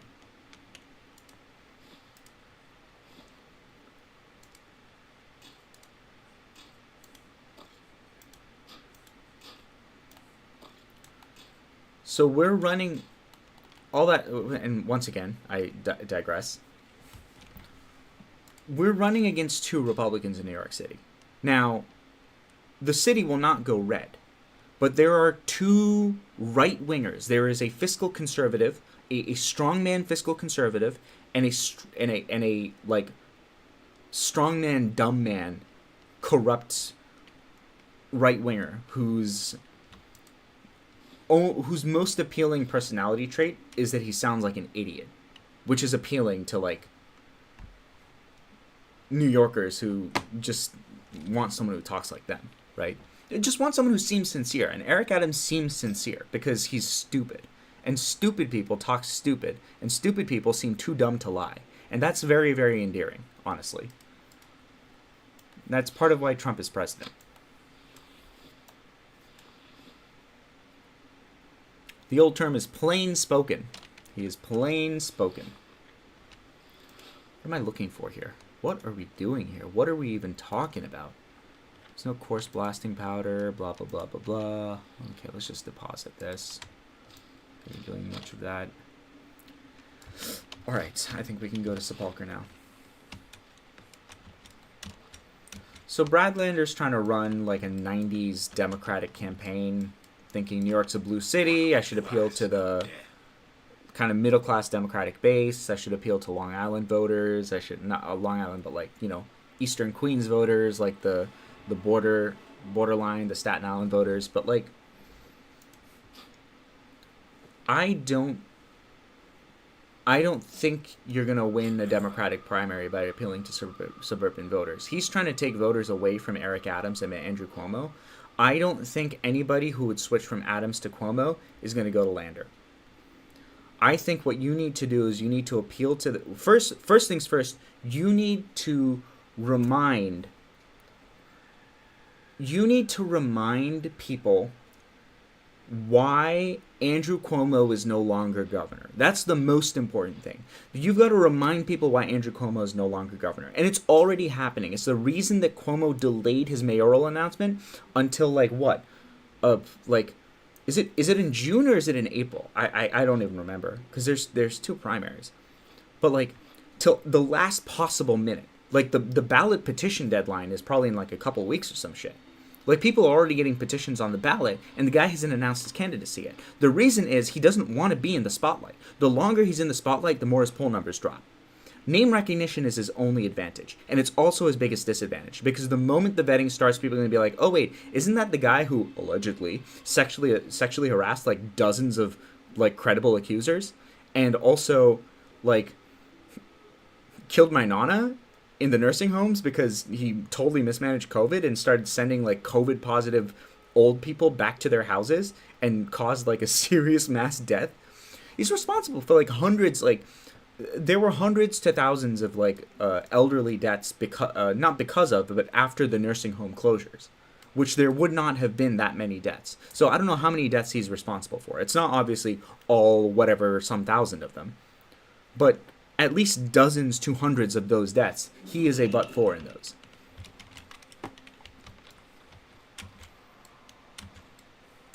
The man is a political disaster. Like, I would take Eric Adams over him for one reason. And the reason is that if Andrew Cuomo runs New York City into the ground, voters will lay it at the feet of the Democratic Party. Andrew Cuomo will represent the Democratic Party as a credibly alleged sexual harasser.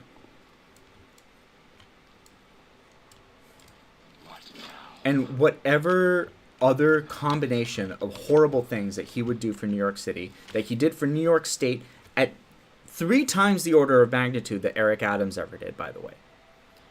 At every step of his career, Andrew Cuomo has associated himself as the figurehead of the New York Democratic Party. Which means that whatever his mayoral tenure is for the next 4 years, it will be a representation of Democrats. Period. End of story. There is absolutely no way to disassociate Andrew Cuomo's name from the Democratic Party. So if he is mayor, he is representing the party. Which means that if his mayoral tenure is a disaster, which I believe it will be laying at the feet of the Democratic Party. That will be, I think, the nail in the coffin that turns New York red. I would much rather have Eric Adams, who at the very worst will be a little more of a disaster for New York City, I'm sure. Even if he sells the city up the river, New Yorkers will know whom to blame. Because he's a Trump stooge, and everyone knows he's a Trump stooge. The entire campaign is going to be spent saying, oh, this guy's a Trump stooge. And the party is considering running Andrew Cuomo because they don't want the accountability of Eric Adams being beholden to Trump. So if I have to choose between the two, I'm going to choose the guy who very transparently makes Republicans look bad rather than the guy who makes Democrats look bad. Because I do believe in a better Democratic Party, and I want to achieve that party. With Eric Adams, that party could potentially still exist. Because I think Eric Adams would represent the Republican Party in the mayor, as mayor. I think he does already, and I think if he was, God forbid, to be reelected, I think that's what he would represent in the next 4 years. He would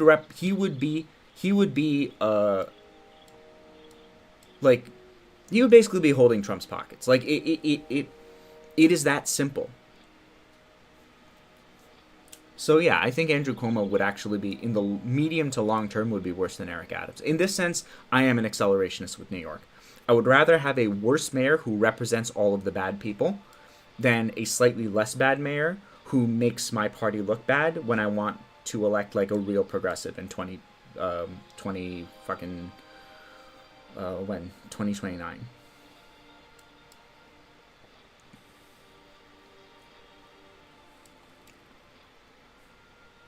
And I don't think Brad Lander's campaign has the juice to actually take on either of these guys.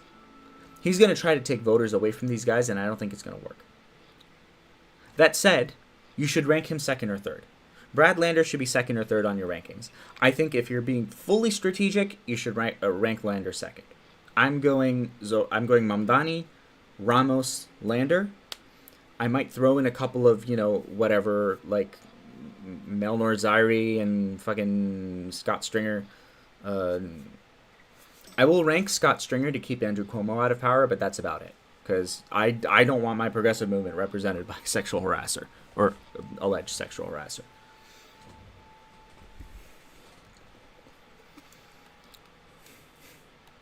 I'll rank Scott Stringer probably fourth or fifth, just to keep Andrew Cuomo and Adams out of power. And sixth slot, I'm probably leaving blank. I'm sure there's someone there. It's going to be Mamdani, Ramos, Lander. And then everyone else is an afterthought. Mamdani, Ramos, Lander. If you want to be more strategic, I would say Mamdani, Lander, Ramos. Because Ramos doesn't have a chance. She doesn't have the fundraising juice. She doesn't have the momentum. She doesn't have the polling numbers. So, I might go Lander second.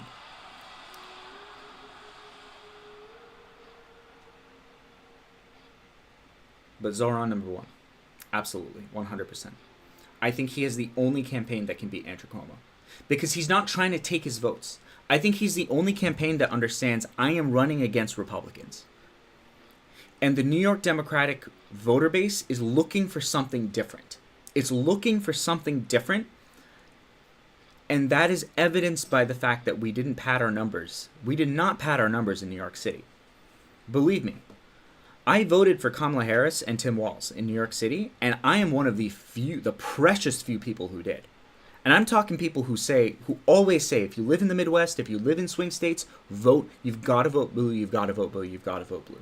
I came this close to voting against the Democratic Party. The only reason I didn't was that I felt voting for the Working Families Party is better than voting for any other party in terms of building third-party power. WFP specifically has a power building movement that is more effective than literally any other alternate vote. The only reason that you wouldn't vote for the Working Families Party is if you're trying to send a specific protest vote message to the Democratic ticket in New York. And I just think voting in WFP is more effective overall than whatever you could do doing a protest vote in New York. So that's why I voted Working Families. But most people who completely agree with the value of voting for harm reduction did not vote for the Harris Walz ticket in New York. And these are not high propensity voters in off-year elections. Some of them are. But many of them are registered independents. Some of them you're not going to get. A lot of working class voters are not going to turn out to vote for a party that doesn't seem to deliver for workers. A lot of people who work service professions, like blue collar professions, these are people you've got to give them a reason to get out and vote. They're not going to go out and vote just because, oh yeah, it's your civic duty. No, what are you going to do for them? What are you going to do for them? Brad Lander is playing into right-wing narratives about crime, and that's how he's trying to get their vote. But what right-wing narrative about crime is going to get you somebody's vote over Eric Adams, who is Trump's proxy? He's the proxy for the Republican Party. If you want to vote tough on crime in New York, you vote for Eric Adams. He's the cop guy. He's the police guy. He's the mob. He's the actual mob guy, right? Andrew Cuomo is the wannabe mob guy. Eric Adams is the real mob guy. He's the Trump stooge. If you're buying into those narratives, you're going to vote for Adams. I think it's the same problem that happened. It's the same problem from the from the 2024 campaign, where Democrats thought that they could beat the Republicans by completely conceding on every single narrative about crime, about immigration, and offering a watered down version of the solution. No, you have to offer an alternate narrative. That's what Zoran is doing. That's what Ramos is doing. You have to offer an alternate narrative. And that narrative is, it's the housing, stupid. You get people into homes. Get people homes, and the crime will go down. The reason there is crime is that people have problems. You take shit out of people's way, they don't commit crimes. You put kids into homes. When kids have homes to go back to, they're not running around town trying to, like, do whatever, like, what, trying to Sigma Riz. Is that what it is? Like shoplifting. It's like, it's the Sigma thing. It's not what, by the way, that's not what Sigma male meant when I was terminally online. But like whatever fucking Gen Alpha kids are referring to as Sigma. Which is something completely different from what Sigma meant when I was, people I knew were using it, which sadly was not that long ago.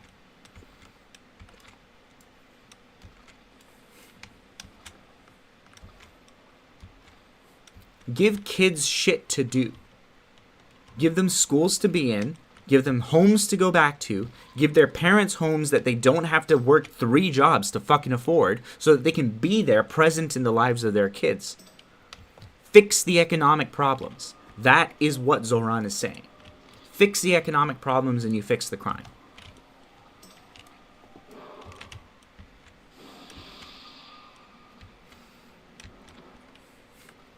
And I'm not talking about the most effective strategy for fighting crime. That's completely separate. We can disagree. Reasonable people can disagree on what the most effective strategy for reducing crime is. So I don't know how much room for disagreement there is, but, like, as long as we can agree on the priors that, you know, retailers lied about the level of retail theft specifically in order to get the city to fund their security costs.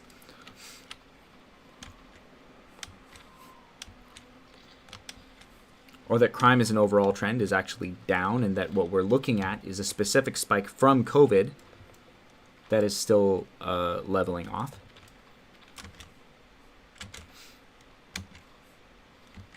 But reasonable people can disagree on what the solutions to rising crime are.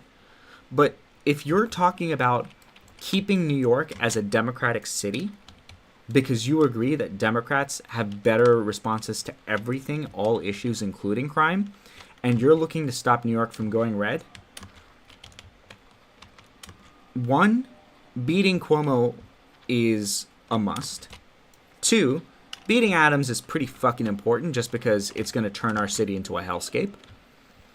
And 3, we have to agree on the strategy for beating Cuomo and Adams, which is you're fighting right-wing propaganda. You're fighting right-wing agendas by proxy, and you need to come up with your own narratives. You need to come up with alternate narratives. And you're not going to do that with Brad Lander's campaign. That's just my opinion, man.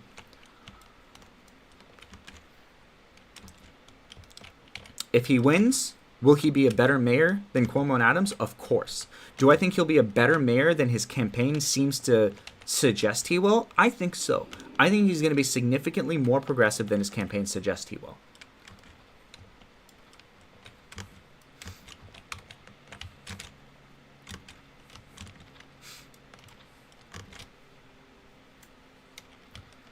Am I a fan of his position on it? Am I a fan of the positions he's expressed on Israel? Probably not. Now, do I think his foreign policy positions are that important for running for mayor of New York? Mostly no, but also kind of yes, because if you're one of those people who like denounces literally every fucking protest when it's politically convenient to do so, or even when it's not politically convenient to do so, who knows? Like, if you're the person who's denouncing every protest that takes place in New York, that makes me wonder how you're going to utilize the police force when it comes to these protests. What narratives you're going to buy into, right?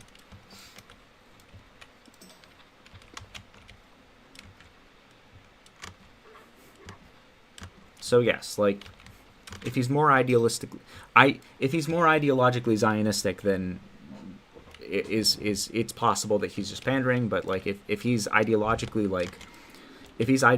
more pro-Israel, then like that might translate to a more draconian reaction to basic principles of protest. That's a thing to be concerned about. Do I think he's going to be worse on specifically New York-based Palestine protests than Andrew Cuomo or Eric Adams? I do not. I think he will be better than both of those people, which is why I say rank him second or third. I might rank him second because I really want to beat Cuomo and Adams.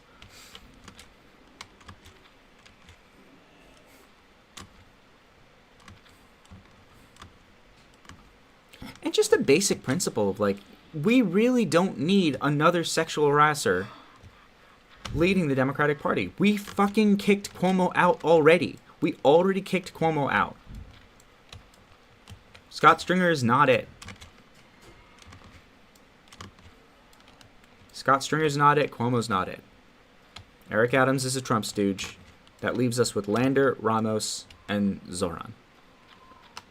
Mel Nozari is a person. I don't even know what I don't even know if fucking I don't even know what pronouns to use. Whatever, I don't know what they're for. I don't know who they are. I've seen their name on like 3 ballots in the past 4 years. I know nothing about this person. Zelnor Myri. Okay, Melnor Zyri. I didn't even Zaryu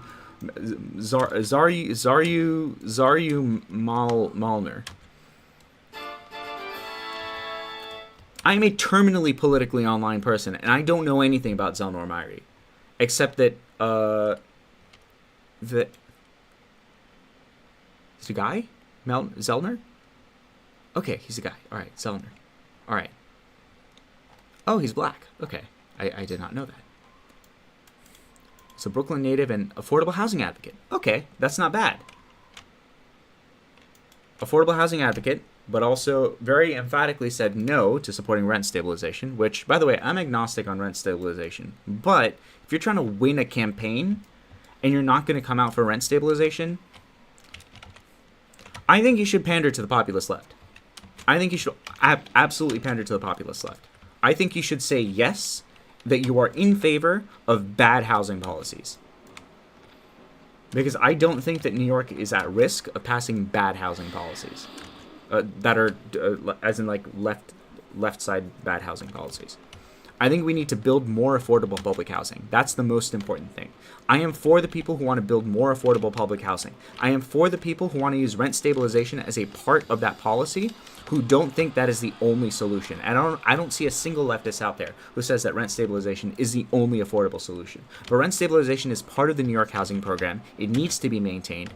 If it is gotten rid of, it is like if rent stabilized houses are allowed to increase their rent, it's going to be a disaster for the people who live in those houses. So yes, like some of those rents need to be frozen. And regardless of the extent to which you think it should be a policy, you should absolutely be coming out in favor of it if you're trying to win a campaign. Because you should be in favor of it to some extent, and you should definitely play up the extent to which you're in favor of it.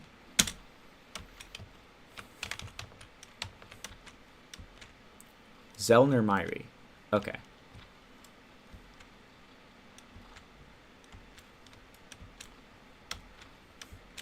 It's crazy that I didn't know who that was.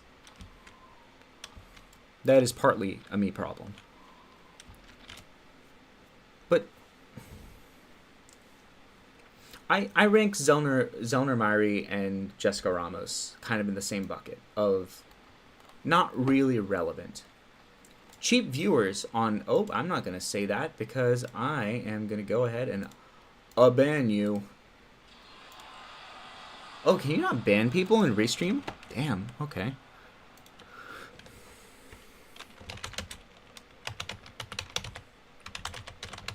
Can I do that? And I just click this. Did that work?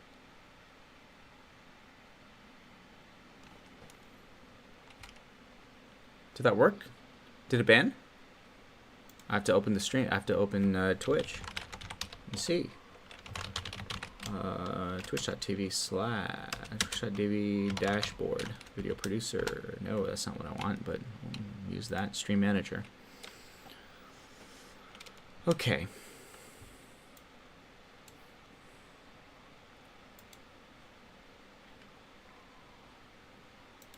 Watch to earn drops?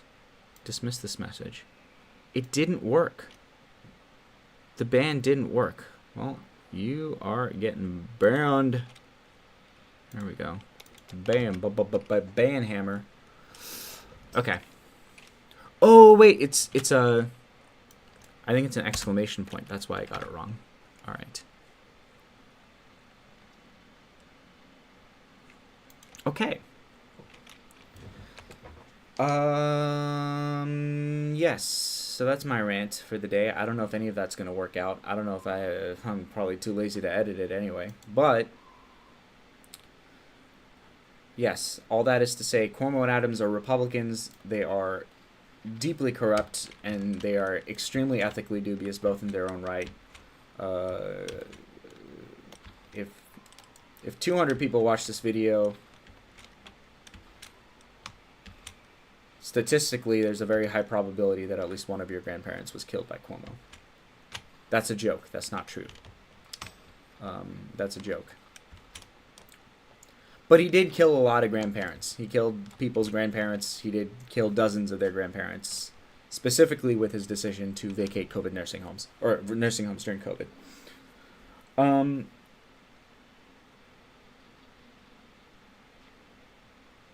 Sorry, vacate hospitals during COVID and send the grandparents back to their nursing homes. I think that's what he did. Let's pull up the article. Jesus, what? God, don't make me do work. I'm talking politics and I have to know what I'm talking about? Jesus, I'm accountable to the things that I say? Fucking hell. Imagine that. I should just be a right-winger. That way I don't have to deal with any of this shit. Alright. Googling, no. HC moments. This video, this screen is called HC moments because I would use it to like watch hardcore moments. I never did that. Excuse me, sir. All right, do that. Nope, do that. And what do I do here?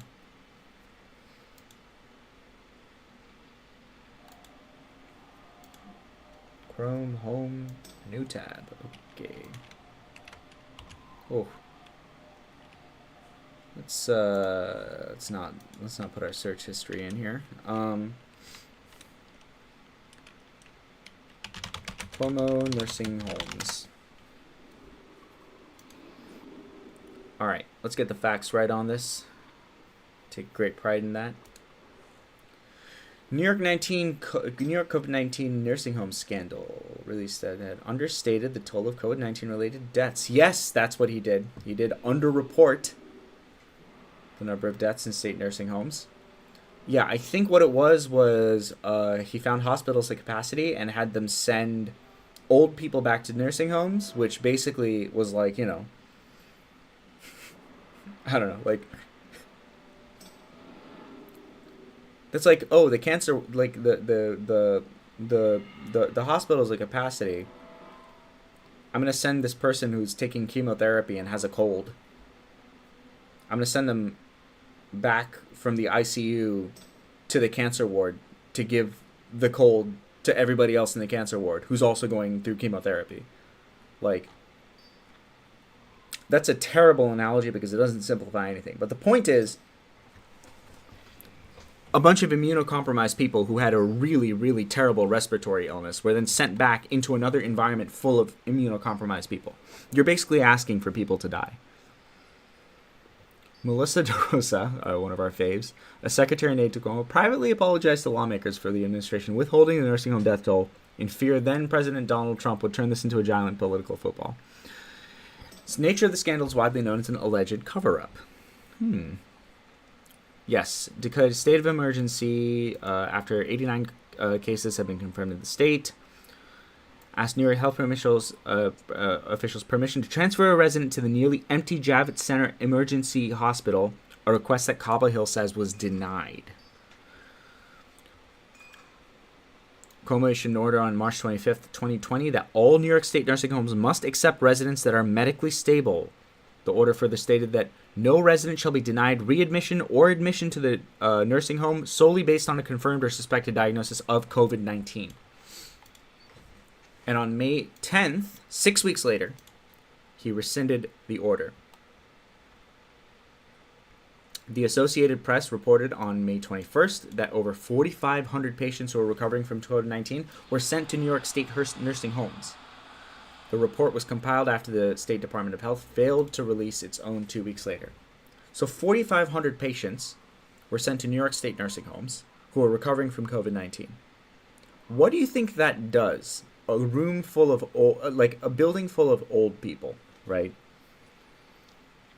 This is the origin of the campaign slogan, Andrew Cuomo killed my nana.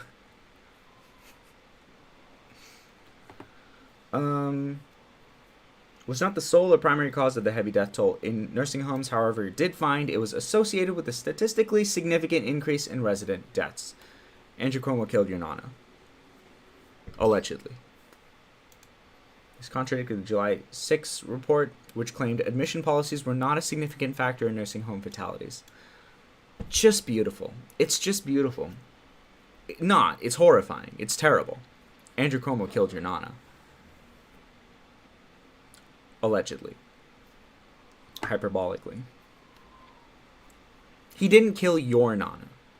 But statistically, he killed someone's nana. And it might have been yours.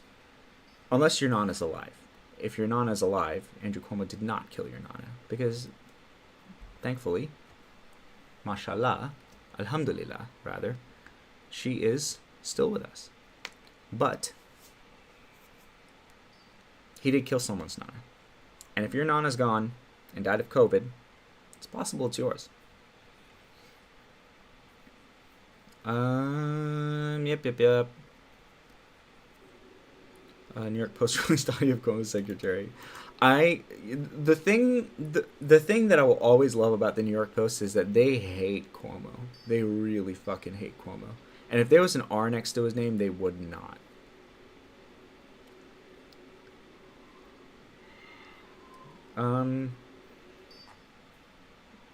Cool. That's why I hate Cuomo. That and the fact that he's a serial sexual harasser, allegedly. But I'll say this. Theoretically, if, over a dozen women accuse you of sexual harassment, I'm going to assume they're all telling the truth. And I think that's actually a fair assumption to make. Alright. Are we done? I'm just going to wait out this buff. And then I am going to go to bed. Watch a movie, maybe. It's not that late, but I'm sleepy. Alright. Thanks for watching. If you live in New York, vote for Zohran Mamdani.